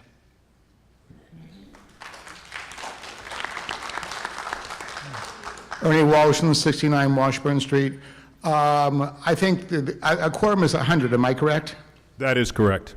If you can't get 100 people here, you shouldn't have the meeting. It's a minimum number of people you can get in a town this size, and it shouldn't be a hard one to get. And I agree with Mr. Fight over there. It's easy to get 20 people together to vote on something which no one in the town likes and probably maybe even be bad for the town. So I think 100 is a reasonable level, and maybe even 200. I would consider raising it rather than lowering it at this point in time. So I very much object to the idea of doing away with the quorums. Mr. Amperson. Yeah, Jeff Amberson, Green Street. What scares me about this proposal revolves around special town meetings. You can get enough people, I think, John, how many for a special town meeting to call it? To call it? Yeah. I know I was going to get tested tonight, Jeff. Okay. Well, it's not a hell of a lot, okay? That's okay, John. It's pass-fail. Yeah. It's pass-fail. So anyways, somebody with a special interest can get enough people to sign a petition to call a special town meeting, right? You get 5 people that show up and they ram something through. Personally, I just think it's a dumb idea, so thank you. Over here. Hi, Lauren Bailey, Elmwood Drive. I'd like to say that I agree with Ms. Rutan, and I feel like having a quorum is really important to our town. And coming from a science background, we talk about sample size a lot when we do studies. And sample size is really important in order to get a big picture of what the study is actually saying. And our study is this town. And we want to hear from everyone in this town. And even though 100 people, in my opinion, is not a great sample size of a 15,000 member community, it's much better than having 5 or 10 people be voting on community issues that are affecting all of us. So for that reason, I think that our quorum should stand, and I do not support this. Thank you. Okay, seeing there are no other questions, I will tell you what we are voting on for Article 38.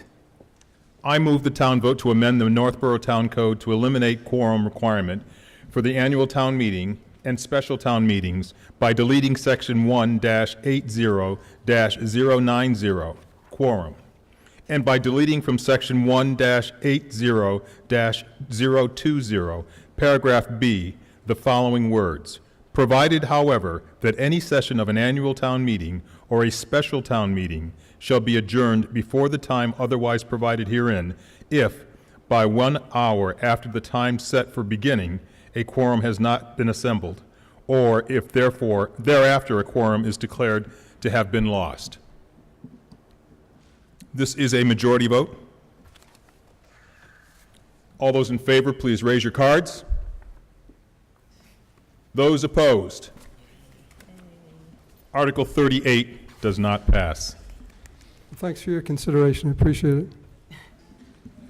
Article 39. Lisa Maselli, please.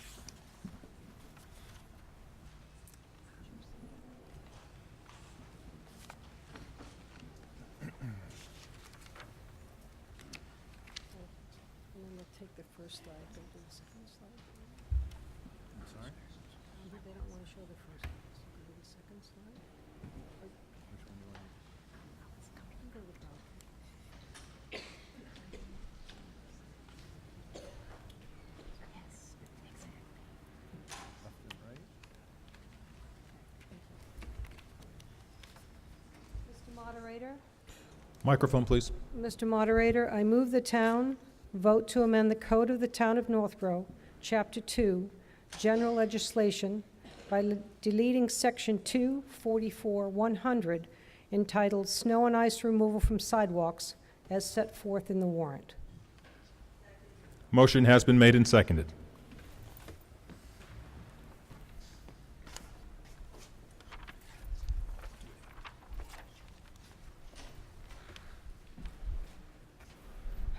Good evening. My name is Lisa Maselli from 13 Maple Street. I'm here tonight to present the last two articles of the evening, and I'm sure you're probably all happy that we're coming to that point. Article 39 and 40. Article 39 asks the town to delete in its entirety the bylaw 244-100, snow and ice removal from sidewalks. That article reads, the owner or a person having care of any property abutting on any sidewalk shall, within 6 hours after any accumulation of snow, cause the same to be removed therefrom, and shall, if such a sidewalk becomes icy or otherwise slippery, cause the same to be covered with sand or other suitable substance. There was another citizen's petition in 1999 at that town meeting that was proposed. This is an ordinance found under peace and good order as part of general legislation. It is not a state law, it is a municipal ordinance. Ordinances govern matters not already covered by the state or federal law, such as zoning, safety, and building regulations. Each municipality can create an ordinance to direct the townspeople to their agreed rules of play or work. If the town has been directed by the citizenry to pick up the fall leaves from the streets or their weekly trash as a town service, specifics are written as an ordinance and listed in the Town of Northborough's Municipal Code. A sidewalk is a public way. It's created to give a pedestrian a safe place to walk. Yet we have cars, work trucks, and even town vehicles parking on them, often crushing curbs and forcing pedestrians to walk in the road. Between illegal parking on or uncleared snow, a severe safety hazard is in the making. An example of this hazard in the making happened, for me, after the early morning snowstorm of March 4th this year. By afternoon, the sun was shining, the trees had been plowed, the streets had been plowed and were dry and clear to the pavement. Curiously, though, the sidewalks had not yet been done. In the 18 years I have lived here, this was the first time I've experienced this. I was forced to walk into my highly trafficked street as tramping through the snow-laden sidewalk was too difficult. It was frightening and stressful, to say the least, if you've been on Maple Street.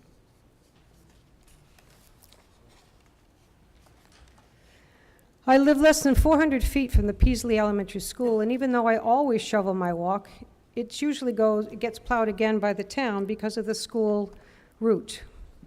So I made an inquiry by way of town website, and I asked the DPW director why the sidewalks were not plowed on the 4th. His reply on the 5th said, our sidewalk snow removal process has not changed. They were cleared during the overnight. Responsibility for sidewalk snow removal actually lies within the abutter's property owner. Please see the following excerpt from our town bylaw. The town performs sidewalk snow removal beyond town-owned parcels as a courtesy to the public. My question is, why is this a courtesy and not a requirement? At our 2012 town meeting, we purchased a sidewalk plow for $153,000. This was to replace our 2002 sidewalk plow. I know at the time the residents approved Article 27. They were not told that the plow was only to be used for specific sidewalks, only that it was a replacement. Voters would have assumed that this piece of equipment would be used like other limited-use pieces, such as our street cleaners or plows for trucks only during certain times of the year. This past winter left 5 storms to be cleared. Although many abutters make every effort to clear their sidewalks, sometimes they are too old or infirmed or away during a storm. When the sidewalk is not cleared in its entirety after a storm, it's a safety hazard. This ordinance also creates an undue financial burden on many who cannot afford to have it privately removed. It also requires an abutter to keep it sanded or otherwise covered with a suitable substance. I have not seen the town go back and sand my sidewalk for many years. Furthermore, I have no control as to when they repair a broken or undulated sidewalk, yet I'm required to keep it safe for pedestrians. This opens up the subject of liability. Will the abutter be required to carry liability insurance for the accident that may happen on a slick pavement? The town already carries a liability policy for accidents that happen on accepted public streets, public ways, and municipal areas. We pay for that with our taxes. A sidewalk is a public way. Are we really expected to carry additional liability coverage and pay for that too?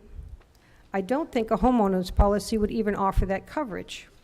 A business policy might, but aren't we already paying for this coverage with our taxes? We're paying for personnel and equipment, remember $153,000 just recently, and all with our taxes. So I'm here tonight to tell you that it's not that I don't want snow removed from the sidewalks, because I do. And other towns have moved to have it as a municipal order to take care of certain sidewalks, the ones by the schools, the ones in municipal buildings, the cemeteries. There's certain areas where this is done anyway as part of what's expected for the highway department. So what I wanted to do is tonight take off the responsibility from the citizen and put it back onto the responsibility of the town, since we buy the equipment and we pay the taxes for the personnel and for the insurance. So I'm here tonight again to ask for your vote yes to delete in its entirety 244-100, and I was going to ask to have an amendment made to have it replaced with a list of public ways where sidewalks reside for specific snow removal by the highway. It is within our rights as citizens under rule of town government to add and remove town ordinances.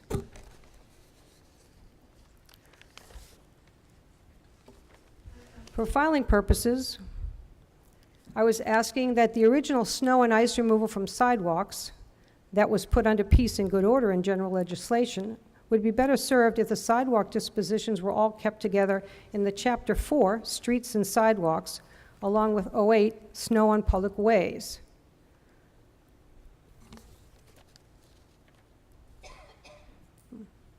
Oops. Okay.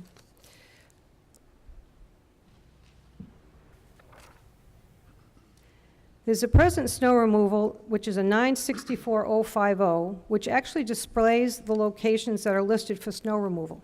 My slide wasn't here. I apologize. What I wanted to be able to say was that I would prefer to see a new ordinance made that would be entitled Snow and Ice Removal from Sidewalks, and it would be A, the Highway Department sidewalk plow will remove snow from sidewalks next to the following locations at the conclusion of storms, with a list of streets and locations.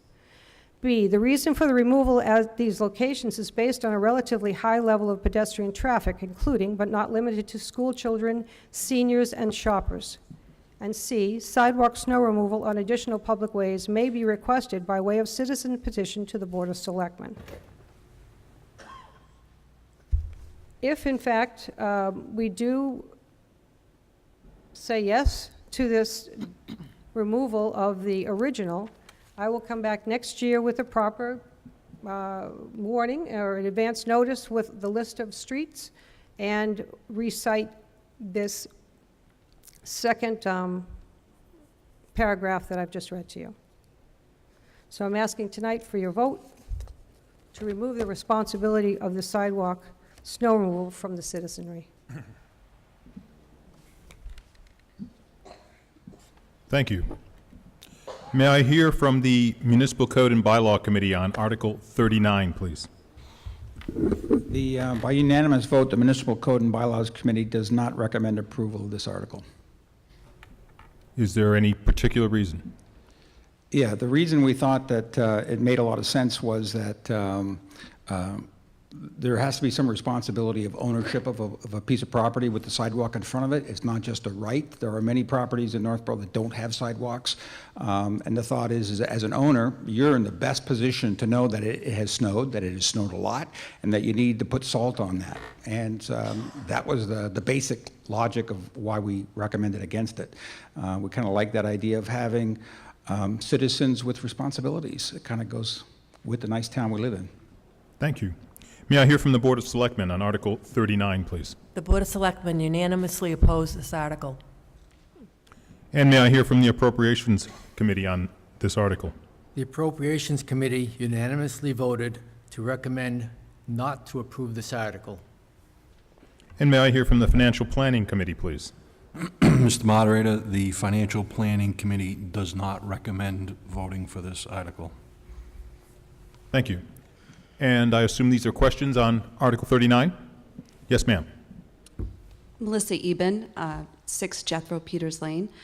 I have 2 children that attend Proctor School, and one is in 3rd grade and one is in 5th grade. And because I live within a mile of Proctor School, I don't receive a bus. I get home at 3:20 from work, and Proctor ends at 2:55. My children therefore have to walk home. So when it snows, I am forced to rely on the people who live in these homes on Northgate to shovel their sidewalks, or else my children are going to walk down Northgate to go home. And as you know, people fly down Northgate. So I am for this. It needs to change. We cannot rely on homeowners to shovel their snow. What if you are elderly? What if you are disabled and you cannot get to your sidewalk and my children have to walk down Northgate to get home? It doesn't make sense. I've contacted the school. They said it's not their responsibility. I've contacted DPW. It's not their responsibility. So then I contact the police. Well, it's not their responsibility, but they can go to their homes and request that they remove it. So I have to trust that that snow is going to be removed by 2:55. But the thing is, they have 6 hours from when the snow ends to clean their sidewalks. So it just doesn't make sense to me. Why aren't we thinking of our children and their safety? Thank you. Over here, please. Ernie Walsh on 69 Washburn Street. Just as a practical matter, how many linear miles of sidewalk do we have in Northborough, and how many sidewalk cleaning machines do we have? And if there are cars parked by the sidewalks, we're going to be able to get to it with the machine. Certainly. Scott Charpentier, DPW Director. Ernie, we have 37.3 miles of sidewalks in town. DPW plows 17 miles of them, 46% of the sidewalks in town. Would we have to buy any additional equipment to plow the rest of them if it was mandated that the town take care of them? Yeah, we have 2 sidewalk machines. The one Ms. Maselli pointed out that was purchased in 2012, and another one in 2017. The 2017 was $180,000. Those 2 machines during a large snow event, 6 inches plus, take about 22 hours to clear the 17 miles. Okay. So we would need 2 additional machines to, double our productivity to do 100% of the sidewalks, and additional staff to do so. Okay, so it's going to cost money if we do this. Yes. I understand that the thing about the children and walking home from the school. I absolutely do. But I just want to get a clear implication of what we're going to, if we vote for this, what are we going to incur as costs, and we do have the people to run it, and if the car is parked by the sidewalk, a machine's going to be able to get in there, or will that be an impediment if cars are parked along the street? The town snow removal process, we take care of the roadways, we clear them for emergency vehicles first, we push them back with all of our staff. When the roadways are open and clear, we then dispatch to push back the intersections for sight distances. 2 of our crew members go out doing the sidewalks. The remaining of the crew are moving the intersections back and clearing municipal lots. Okay. I thought this information is necessary if you're going to vote intelligently on this proposal. Thank you. You're welcome. Over here, please. Eric Martin, Weston Terrace. Oh. Hold on just a second. I'd like to answer one more thing. When I made this change to the amendment, I had 32 streets or 32 locations. It wasn't the entire town. It was pretty much what they do already. but it was not every 38 miles? Is that what you said? 30, yeah. So it wasn't for all of this, but what the last paragraph said is that if you wanted your street to be plowed, that wasn't already, I mean, your sidewalk to be plowed that wasn't already listed, that you could go before the Board of Selectmen and make that request. Now you may go. You want to respond to that? So those of you who were here last night, we approved the FY20 operating budget. We do not have adequate funds in the FY20 operating budget to plow all 37.3 miles of the roadway. You know, the suggestion that there are segments of sidewalks that are missing from our program now, you know, we reviewed the list, the draft list. You know, expanding the sidewalk snow removal program is a discussion that can occur during the year's process. It hasn't been reevaluated in a long time, but we do capture access to the schools. We take serpentine routes to and from the schools and between the schools. That way we pick up as many miles of sidewalks as we can. Now you can go. Thank you. I appreciate the proposal, though. I do have a question with what is the current penalty right now for not removing snow as per the current amendment? It looks to be $50, but it doesn't actually, when you look at the actual writing of it, it doesn't talk about the snow removal from the sidewalks. It's just if you throw the snow into the street. So that's really, so I guess there is no fine on it because it isn't listed that way. So I live on Weston Terrace, which is, I can walk to, my children go to Peasley and I can walk there. Since we don't have continuous sidewalks, though, the town buses us because we don't have sidewalks. So while I understand what you're saying and the nice lady who's in front of me was mentioning, people shoveling their own stuff, I agree with personal responsibility, and it's up to the owner to do it. I shovel what I can. I don't think that removing this, I don't think that voting yes here is a good idea because right now we're removing any protections that the town has without anything. We have no money in the budget for it. This is not set up. I think a better idea would be to rethink this and come up with stronger penalties for residents for next year and come at it from that way. So I encourage you to vote no. Thank you. Over here, please. Just to better understand the impact long term, how do we view our sidewalk mileage in 2025? We've got, I don't know, 38, and this is a tough town to walk. You take your life in your own hands a lot. Like, what? So we've got something we're talking about as a number on it now, but what's the number now on 2025? What's the town plan look like for that? The town is in the process of finalizing their master plan. I know walkability and bikeability has been a significant component of that master plan, and part of making a town bikeable and walkable is looking at interconnectivity between missing segments of sidewalks. I've had residents reach out to me personally, say, why isn't there a sidewalk connecting this street to the next street? It'll gain access to a new neighborhood. I've conveyed that to the town planner and the master planning committee. So there are plans for expansion. I don't have an expandable map, though. So I guess to be more specific, 38 now, how much in 2025? 10%, 100%? Like, we're putting town money at risk, right? What's it look like in terms of making a decision now, what it can mean in 7 years from now? Are you referring to expanding the snow removal operations on existing sidewalks? Yeah, so if we make the decision to just say, let's take care of everyone's sidewalk, it has a number on it. And the numbers now is 38 miles from what I understand, which is less than our Northborough trail system. And I'd love to understand what 2025 looks like because that seems like a relevant thing to talk about if we're talking about make a decision now that could affect the town forever. The master planning approach is where that would be best identified. So we don't know, I think, right? Correct. Okay, thank you. Yes. Ian Fight, Smith Road. I'm worried that I don't understand this particular article. So the way I read it, you're proposing that we make it so that it's no longer the homeowner's responsibility to shovel their sidewalks, but you don't actually say whose responsibility it is. And you kind of alluded to you'd come back next year and formally make it the town's responsibility. But if this article passes, like, is the plan just to have it be nobody's responsibility next year until next town meeting and hope that works out? Or is there something else that I'm missing? It is not what you've said, no. I had written an amendment so that we could take care of it tonight that had the list of 32 areas that would be taken care of. The town already takes care of 17 miles. Those miles are in front of the schools, municipal buildings, the cemetery, the town hall, and to and from all of them. So that for the most part, the 32 streets that I listed are probably 80% of them were already covered. It wasn't a big surprise what I had listed. It was just listing them.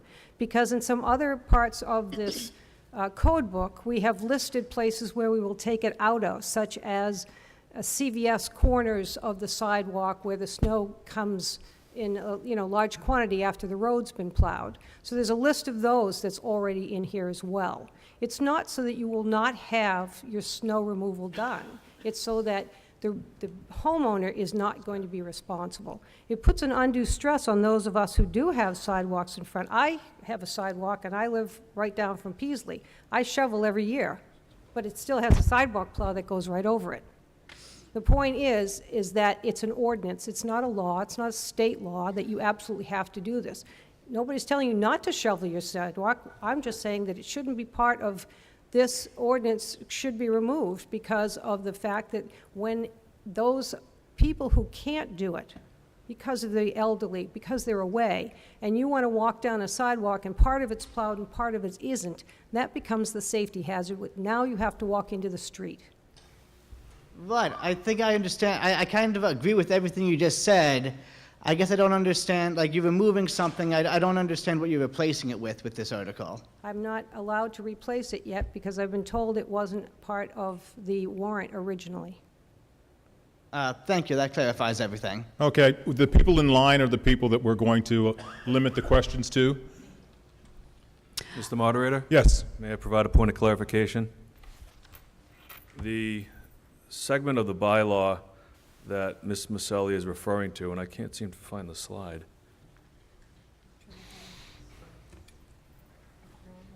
It's not going there. There's a specific section of the bylaw. The slide was up earlier. It listed a bunch of commercial properties along Main Street. It had a Shattuck Pharmacy. It had People's Bank. Those sections where the snow is removed, if you read further down in the bylaw, it specifically says why the snow is removed there. It's to clear sight distances. In those areas, the intersections are tight, the sidewalks are right on the roadway. The highway operations go out and remove that windrow of snow between the roadway and the sidewalk, so in the downtown area, the sight distances are clear at the intersections. Kelly Gannett, North Gate Road. I also have children that go to Proctor, and we are a walking neighborhood school. I think that I love the idea of the sidewalks being shoveled. I think that it's a safety and everything for the kids and for the people who have to walk their dogs and everything. I don't think, unfortunately, that the way that removing this is going to help fix it. I think that if anything, we need higher enforcement of the law. If there is it says that it's the responsibility of the property owners, well, then there should be some sort of, if you don't do it, then there's some sort of recourse or whatever for it. So there's no, it says you have to do it, but what's the penalty if you don't do it? Nothing? Well, right now, there's no money penalty, but again, you're forgetting that there are people who are either over 70 or they can't I do it. understand that, but I'm saying, so you don't do it. Excuse me, I'm going to ask Mr. Kader to respond to your question. So the question is regarding enforcement.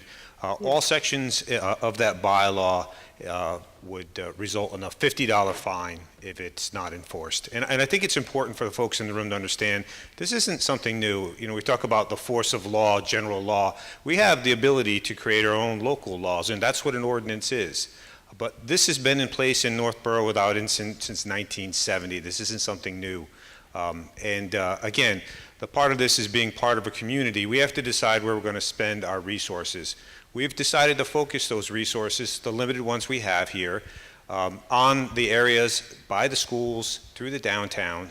I'm not aware of any community our size or in the area that plows all of the sidewalks. That's a very expensive proposition. That's a very time-consuming proposition. And frankly, in the middle of a storm, as you heard from the DPW director, our priorities are making sure that those roadways are cleared for the emergency vehicles to be able to get to your house if you need them. And through a priority list, we move through and then we get to the sidewalks. I mean, some of these sidewalks, and the DPW director can speak to this, you'd have to leave town and go through another town to get to some of these. They're outlying sidewalks that don't lead anywhere. They're part of a subdivision. And, you know, I've been in town for 22 years, and I've worked for the town for 16 years. You know, when my son, who's over here for his very first town meeting, by the way, in the light blue shirt, I'm going to embarrass him. When my son was born in a snowstorm, my neighbor shoveled my driveway. When they're away or they have an issue or somebody's sick, that healthy young boy over there goes over and he shovels and he takes care of his neighbors. Because that's part of being a part of a community. And again, where do you want to spend these resources? Do you want them spent on the schools and on public safety and other things? Or do you want to stay with something that's worked just fine since 1970? Thank you. Over here, please. Dave Morgan, Maynard Street. I think the gentleman on this side of the room that brought up the point of the financial impact of a yes today is a much bigger impact tomorrow based on the growth of the community. So I think we have to take that into consideration.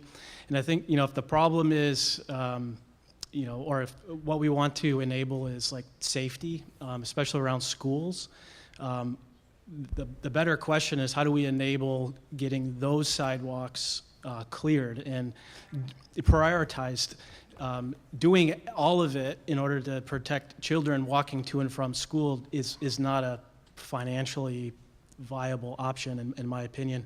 So what are the other creative ways we can do to prioritize sidewalks around schools in particular? There's got to be creative ways without spending, you know, another $150,000 on a machine and more labor and all that stuff. So if we actually think about this, there's probably a creative way. They're already being done around the schools now. Mr. Kader, please. But not effectively, apparently. Yeah. Thank you for the comment. That's exactly what we do right now. We prioritize around the schools, working with the superintendent, and we prioritize down through the downtown areas and the most pedestrian-heavy areas. If there's some other additional area that links up that we're not doing, then we should have a conversation about that. But the answer isn't just make a blanket, to abolish this in a blanket fashion and to go at it that way. So we can take that up and have that intelligent conversation during the course of the year. Okay, we've got two more questions. Genevieve Belfer, Tomahawk Drive. My concern with this is that it appears that we're talking about taking away the homeowner responsibility for the entire town for clearing sidewalks, but only creating an obligation for the town for a set number of areas to plow. And so that would leave neighborhoods like mine, Indian Meadow, where we do have sidewalks that don't connect to anything, with no obligation to clear the sidewalks, and where we have central mailboxes, that would make it difficult for the elderly to get their mail, difficult for my kids who also go to Proctor but do get bused, but not from the end of everybody's driveway to get to their bus stops. And we do have the same problem that everybody else has, that not everybody shovels their sidewalks when they ought to.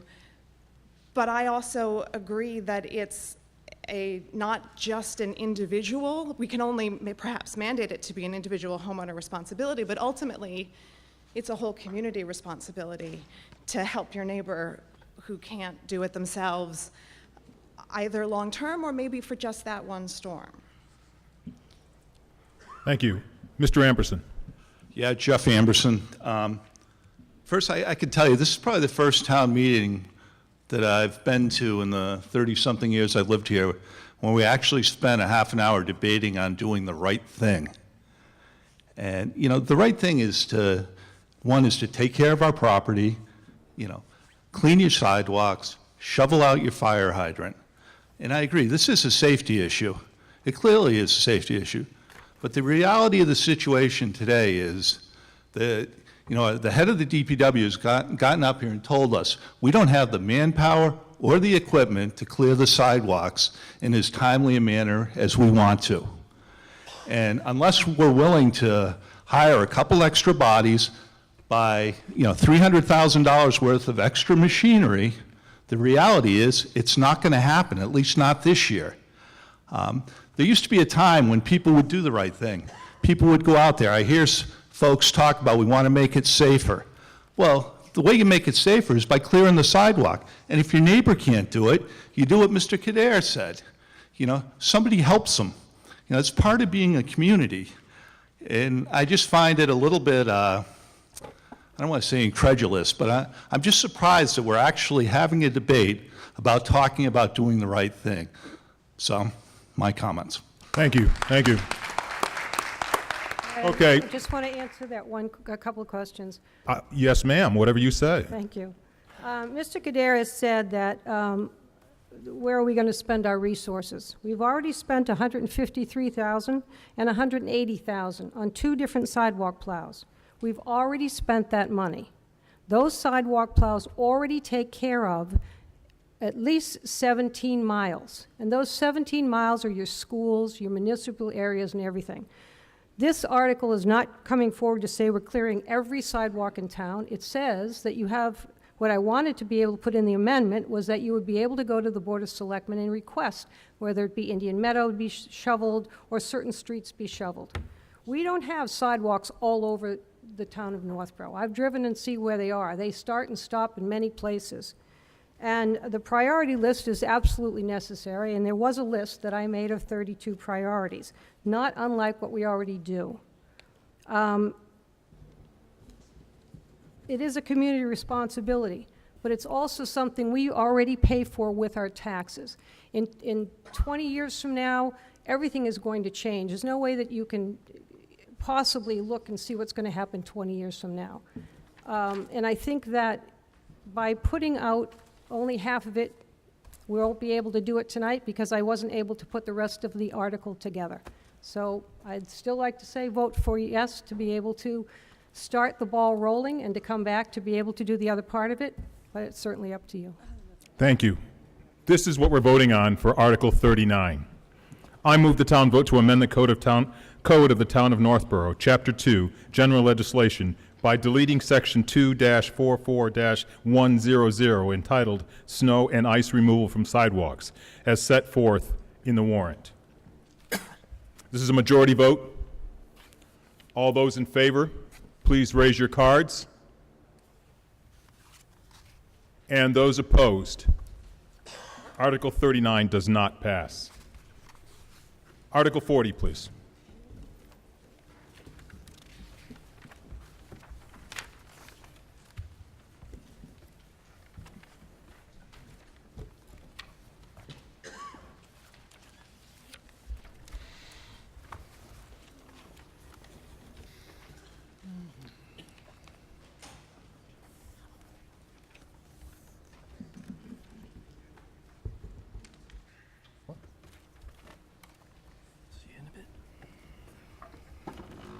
Mr. Moderator?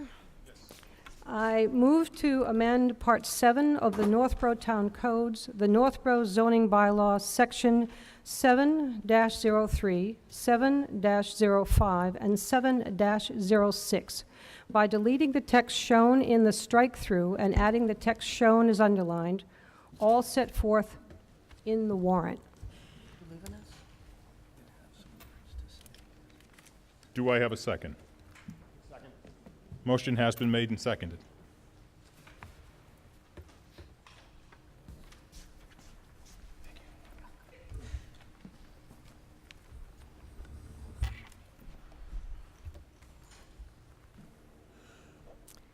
Presenting Article 40, to prohibit duplexes in Residence RC. For those of you unfamiliar with the zoning map, here's a look at the RC district. In the light yellow is the RC district.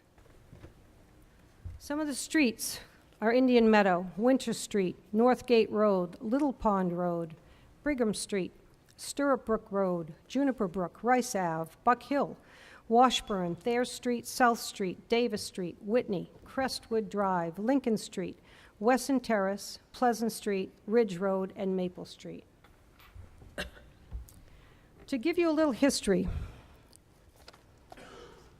residents began to protest duplexes several years ago when we all witnessed a sharp increase in duplexes being built on properties formerly occupied by single-family homes, approximately 1,000 square feet in size.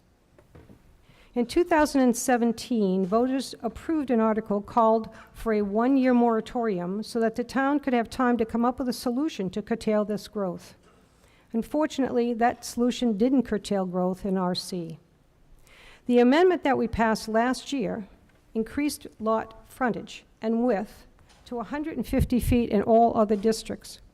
For whatever reason, RC had a waiver attached to it that negated the increase and brought it back down to the previous 100 feet. So how did that address our concerns? Today, we continue to see the residents try to push back on two families, and their reasons vary. But I've heard complaints about tear-downs, oversized duplexes stuffed onto small lots, changes of the character of our neighborhoods and our town, and so on. Now we often hear arguments in favor of duplexes, such as affordability. Let me remind you that the cost to buy a duplex over the last few years has reached close to $500,000 and more. This is not an affordable solution for first-time home buyers or seniors, but it is profitable for builders and developers.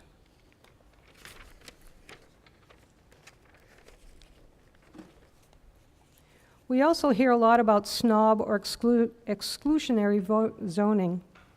However, the truth of the matter is Northborough is right in line with the rest of the market in Massachusetts. We aren't setting the bar. The market dictates that in terms of low to moderate income housing, Northborough is actually ahead of the curve and ahead of our neighbors. According to massgov.com and Housing Mass, only 12% of municipalities meet their 10% requirements under the Chapter 40B, and Northborough is one of them at 11.5%. Why is RA and RB excluded from two-family dwelling? How can the keeping with the neighborhood complexion in those two areas not be snob zoning? I ask you tonight, what happened when we run out of land? Are we okay with tearing down existing structures to build as many duplexes as will fit? Or for those of you living in the older neighborhoods in town or living in neighborhoods with smaller homes, are we okay with having our quaint neighborhood homes, some with historical significance, torn down and replaced with monster duplexes? Even if you don't live in those neighborhoods, is that the look you want for our small New England town? Are we okay waiting for the master plan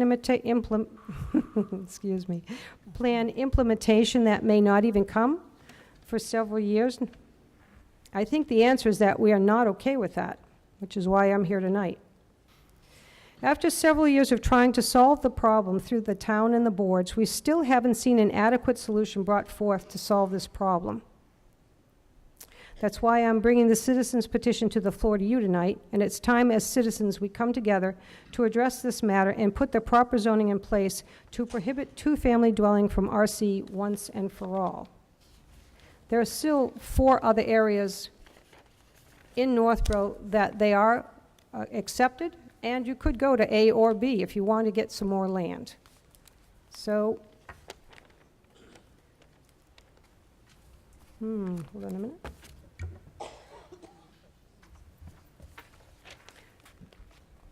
So I'm going to ask for you to vote yes on this article. Thank you. Thank you. May I hear from the Planning Board on Article 40, please?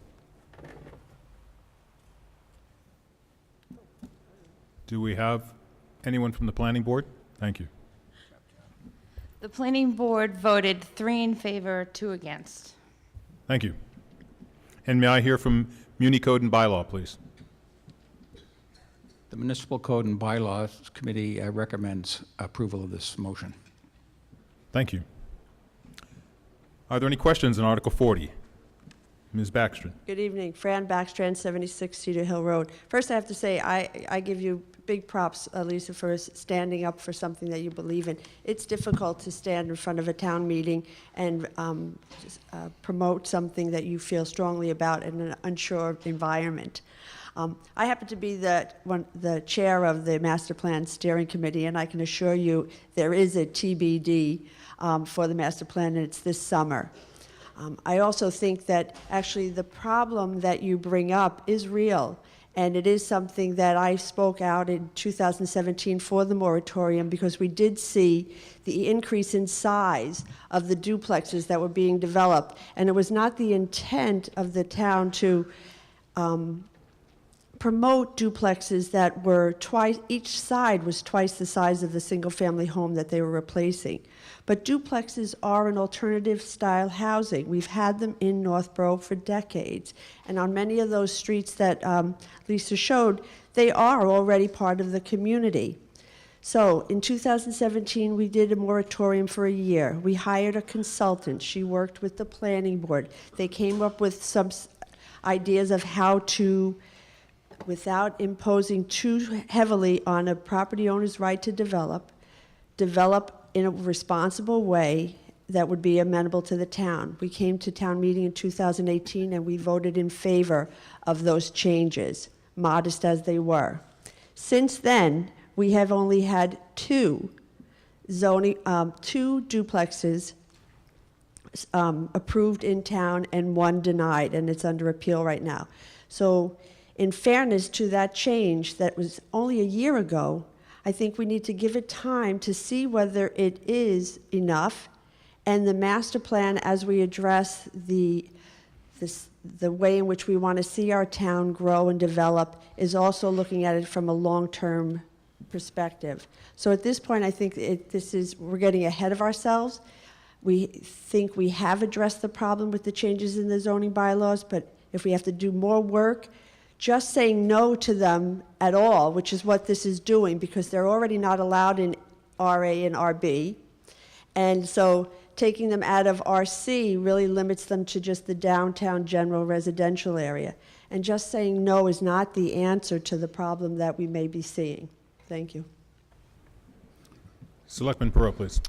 Jason Perot, 27 Treetop Circle. I'm a member of the Board of Selectmen, and I'm the Selectmen's representative on the Master Plan Steering Committee, but here I'm speaking as a private citizen, not as a member of those boards and not on behalf of those boards.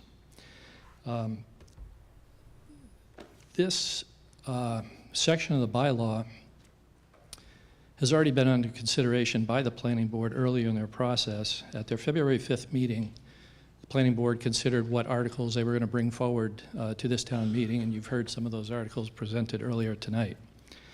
One article that they considered and did not bring forward was a consideration to remove the waiver clause that's referenced in this section of the bylaw.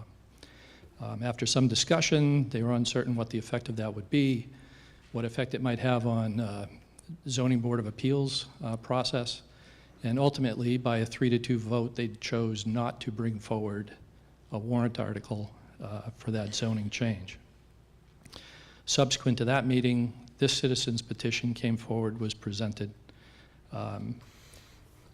Speaking for myself, I'm not a fan of zoning bylaw revisions enacted through citizens' petitions, but I understand certainly the opportunity citizens have to submit such things, and they certainly should get a fair consideration, fair hearing.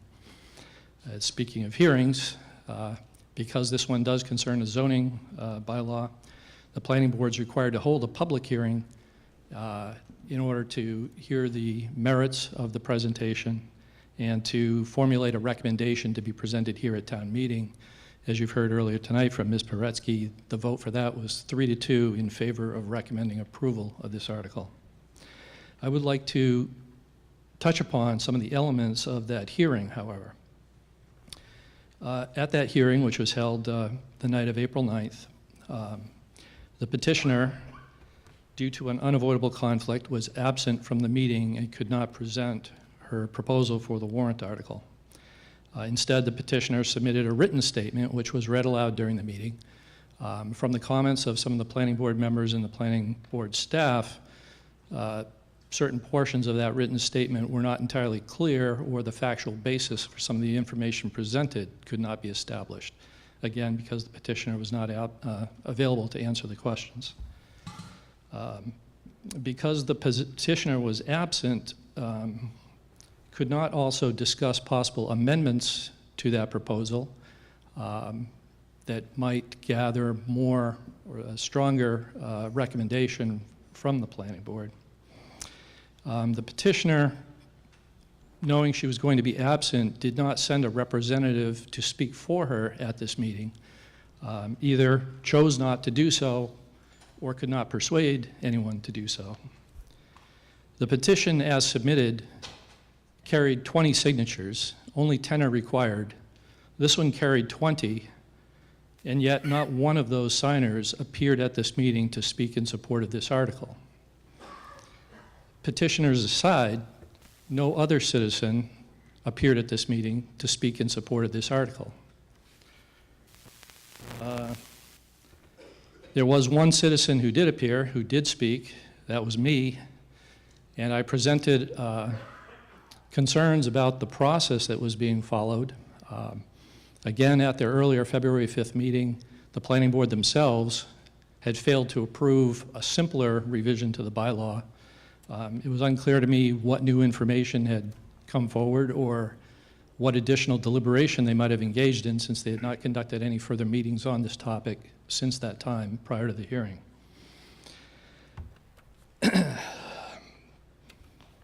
From the discussion that took place during the hearing, it was my understanding from the town planner's comments and viewpoints presented that she was discouraging the board from recommending approval of this article.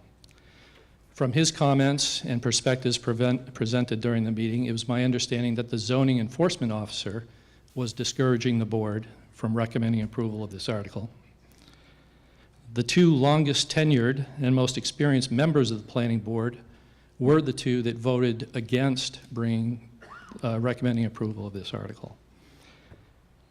And so except for the petitioner's written statement, which was signed only by her, there was no public input presented in support of this article at the public hearing, whose very purpose was to solicit public input.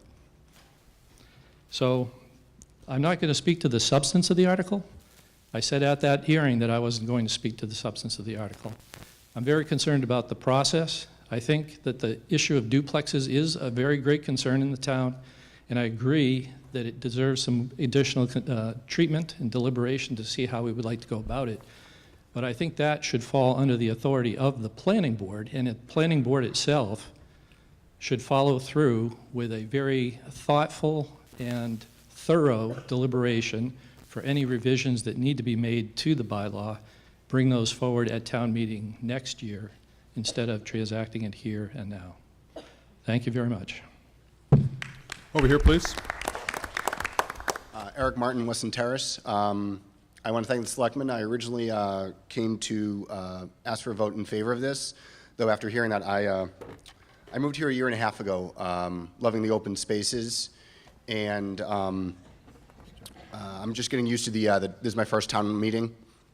After hearing the selectmen, I do agree that there should be a little more public comment on this, so I'd like to be more involved in the public comment on this later on. Thank you. Over here, please. Tom Reardon, Sunset Drive. I'm a member of the Design Review Committee, which is an advisory committee to the Planning Board. I would like to address some of the characterizations made in the presentation tonight, specifically regarding the zoning bylaw that was passed last year. After the moratorium ended, the bylaw set up a design review of any duplex in town. You also have to go through site plan review, and you have to get a special permit. Now, as Fran has mentioned, only 2 projects have come forward in the last year. One is denied, and the other is being renovated on Hudson Street or Solomon Pond Road.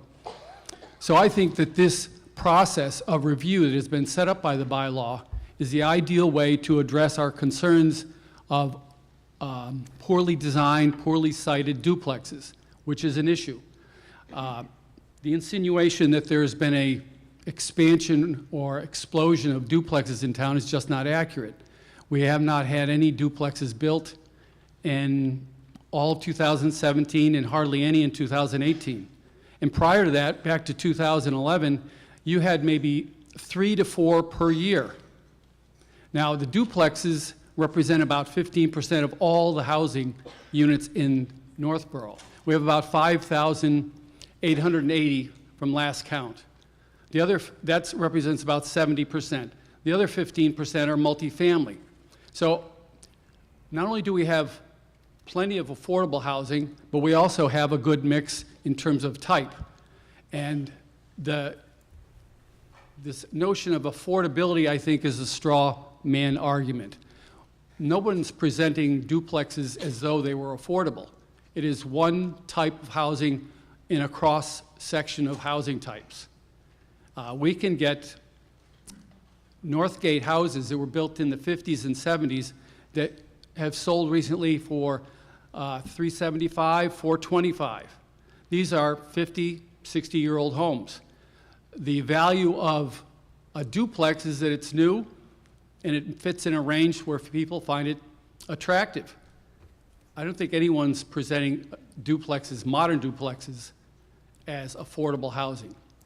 So I'm very much opposed to this change. I think we need to retain the duplexes in RC. If this passes, according to Bob Frederico, you will not be able to build even in the 3 remaining zones because there's very little frontage and total lot area that would qualify. So if this gets approved, you're de facto eliminating the option of duplexes. And I don't feel that they're a threat to the neighborhoods because the majority of the duplexes have been built on the main thoroughfares of Hudson, Main Street, School Street, South Street. They're often bordering commercial zones or they're in small clusters unto themselves. I don't believe that's a threat. But I do think we need to use the existing zoning bylaw to address some of the scale issues, the massing, and the detail. And I hope everybody votes this down. Thank you. Okay, over here, please. Hi, Amy Paretsky, 47 Indian Meadow Drive, and I'm on the Northborough Planning Board, and I'm one of the planning board who voted yes to bring this forward because I was voted by the residents of this town, and I've heard a lot of complaints about duplexes, whether it be online or in person, and I just wanted it to go forward tonight so everybody here or anybody in town who cared would have a right to vote. I also was part of the process 4 years ago with a consultant, and I have the paper right here, but she wasn't against banning them, she wasn't against limiting them. She said it's up to the town to decide. She said, do you want them to be conversions? Do you want them to be duplexes, or do you want to ban them all together? It was up to the board to decide, and I think it's up to the town to decide. The people who knew about this article came out tonight, and I think it's up to them to decide. I don't think it's against the process to say yes for this article tonight. And I also wanted to bring forth a story about someone I know who lives on South Street, and they came to me because when she moved here, there was a house that they could afford to buy because it wasn't turned into a duplex for $500,000. It was affordable for them where they could move in and they could fix it up and expand as they wanted to. But if that house had been torn down and made into a new duplex for new housing, for new people, it would be $500,000 on each side, and she wouldn't have been able to move into town. So by the duplexes coming in and tearing down the smaller, more affordable houses, you're actually losing affordability. Thanks. I'm going to limit it to the final 4 over here. If you would go next. Carter Brandon, Sherwin Drive. I kind of always, just as a little hobby of mine, being interested in like city planning kind of stuff, just kind of reading, learning about it. I feel like in my observations of living here for 18 years, it seems like our development of how the town has been developing for a while and our entire zoning map seems kind of outdated as a whole. It seems like it was designed when the idea behind it was just building these suburban neighborhoods that are really not sustainable anymore to continue building more houses in the way that we are doing and everything that we're building in the way that we're doing.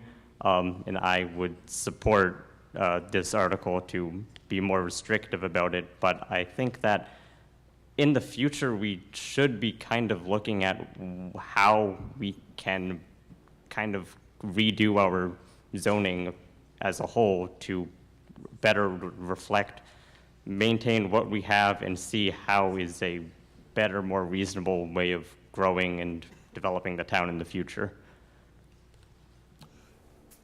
Mr. Leaf. Rick Leaf, Wiles Farm Road in town. I'm a member of the Master Plan Steering Committee. I'm also a member of the Northborough Affordable Housing Corporation. And I'm not here to speak tonight about, what the long-term plan for duplexes is, except to say that there's an awful lot of consideration being given to housing in the master plan. There's been a lot of feedback to us through public meetings and the surveys that we've done indicating there's a large segment of the population, especially the older population, that is looking for a more affordable way to live in town. And I can tell you that the form factor of housing has a lot to do with that. The smaller the units are, the less expensive they are. I think the master plan is looking at how to do that effectively. And I think the best way to deal with this is to allow the master plan process to complete, to let the housing recommendations come forward. There'll be some suggestions as to how to modify zoning going forward to make the town better to live in and to address some of these concerns for residents that feel disadvantaged in their housing choices right now. And so I think the best way to go about this is to allow that to complete. I'm sure there'll be feedback that goes to the planning board so the planning board can present effective zoning changes for the town going forward. So I'd say tonight, let's not approve this article. Let's let the master planning process continue, and let's see where that leads us for future zoning changes. Thank you. Over here, please. Hey, John Ray, 3 Laurel Ave. Thank you for the people that brought this forward. I appreciate it. One of the great things about this town is you can afford the town. $408,000 you can get in this town. You can invest in your house. You can do stuff with it, build your community. That's what we're about. And I don't want to lose the town we are. And I love the fact that people are here, second night at 10 o'clock at night to do this. And this is something that, to me, seems no-brainer. The builders win on duplexes. They're not looking out for our best interest. They're looking to make a profit. Let's keep our town. Let's keep our identity. Let's invest in our properties. And let's continue to be Northborough. And our final speaker, please. Hi, I'm Carrie Martinek. I live at 16 Hemlock Drive. I'm also a member of the planning board, and I supported this article to vote yes on 40. I wanted to bring up a couple of points. One is about the master plan. I've attended the meetings and the forums. I've taken all the surveys. I really appreciate all the work that's been done there. But one thing that concerns me is when I go back and look at the 2017 town meeting, I see that we've been using the master plan as an excuse to not do anything for a long time. We're now at 2019. Had we then not decided to move forward with the moratorium because of the master plan, we'd still be here 2 years later. And my concern is that, while we're doing this wonderful plan and so much work is into it, and I think it's great, life is going on, and we're seeing duplexes plunked into areas without a plan behind it. If there was some sort of housing plan today that mapped out where we want them, what districts they belong in, where do they make sense, do they make sense, and there was a plan tied to it, that's maybe something to get behind. But right now they're just being plunked wherever they can go. And sometimes, and all I see on my side and the planning board side is residents that come in and they're upset because their neighborhood character is changing, or that building had historical significance, or the school's classroom is overcrowded, or the list that was presented by the speaker goes on. And my concern is that as residents, We have the ability to change our bylaws today. And if we feel that we need to just hold up, not wait for a master plan, but to actually take care of it now while life has been going on, then we have that right to do so. And if we come up with a plan, when the master plan is ready for implementation, so far it consists of goals and recommendations. We don't have an implementation plan. There's no agenda item on the planning board side to approve it at this point. So if this is a couple years away to actually have an implementation plan, we need to take care of business today because it's not working as it is, in my opinion. In terms of the process, I feel like when a citizen brings up a petition, what they're saying is, we did try to go through the boards and it wasn't an effective solution. And I support the right, though it's the power, the people give the boards the power, and it's up to the people if they want to make a citizen's petition. If they're not getting where they want, that is the process, to come with a citizen's petition and to do something about it. And thank you for doing this, Lisa. The only other thing I wanted to point out is that a multifamily is a separate use. I think someone brought that up along the way. So this is specific to 2 families in this specific district. So multifamily is a separate entity, and I support it, and I hope that others agree to vote on yes. Vote yes on 40. Thank you. Thank you. Mr. Moderator. Okay, this is what we're voting on for. Excuse me, Mr. Moderator, just for clarification purposes, we've only had 2 duplexes in 2018 that were approved. It's not a windfall. They're not plopping all over the place. There were 2 in 2018, none in 2017, 3 in 2016. And the Master Plan Steering Committee expects to have a final product by the summer of 2019. Thank you. This is what we're voting on for Article 40.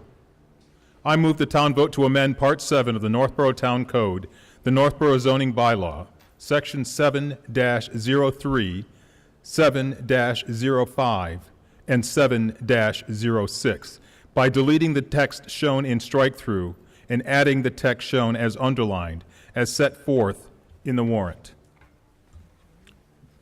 This will require a 2/3 vote. All those in favor, please raise your cards. Those opposed?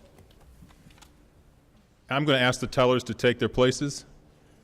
You guys deserve at least to work a little tonight.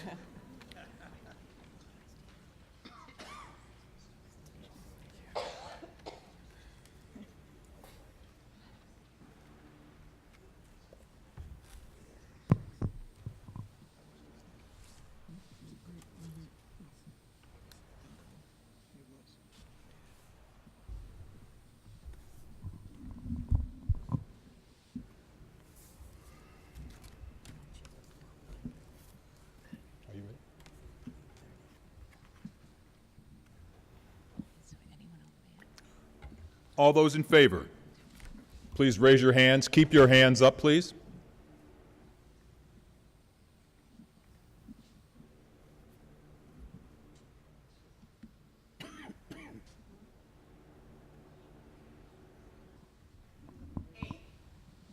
Eight.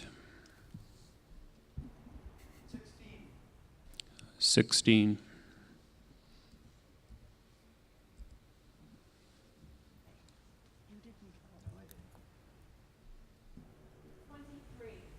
23.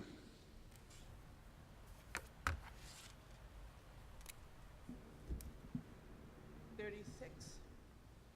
38.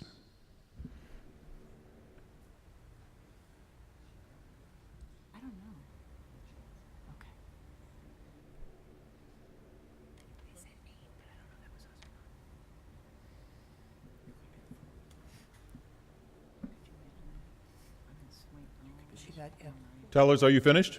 Yes. Everyone down, please. And those opposed?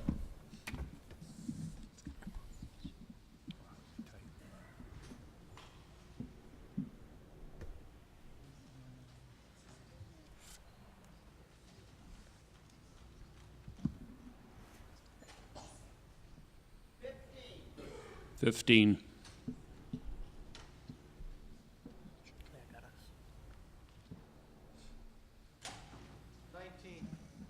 19.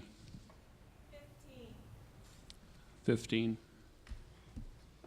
17. Was 17 correct? Yes. 17.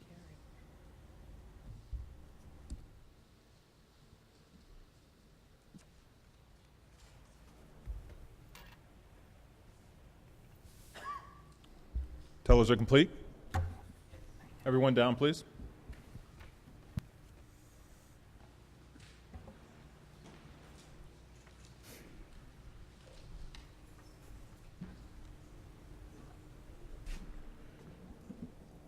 So the results are 83 yes, 66 no. The article did not achieve the 2/3 vote necessary to pass.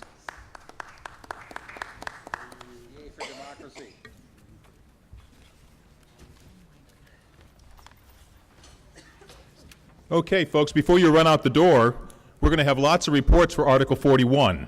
And if everyone would line up, we have maybe 25 or 30 people that wanted to give a report. But in all seriousness, I was asked if I would now announce the Meet the Candidates Night, which is Monday, May 6th from 6:30 p.m. till 8 p.m. at the American Legion Post at 402 West Main Street. There will be a total of 8 candidates at the Candidates Night, and there are 2 contested seats that will be represented there. So please come. Understand there are coffee and donuts for all. Mr. Moderator, move we adjourn. Dissolve. Can you say dissolve, please? Dissolve. Motion to dissolve Second. has been made and seconded. All those in favor? Those opposed? Thank you so much, all of you.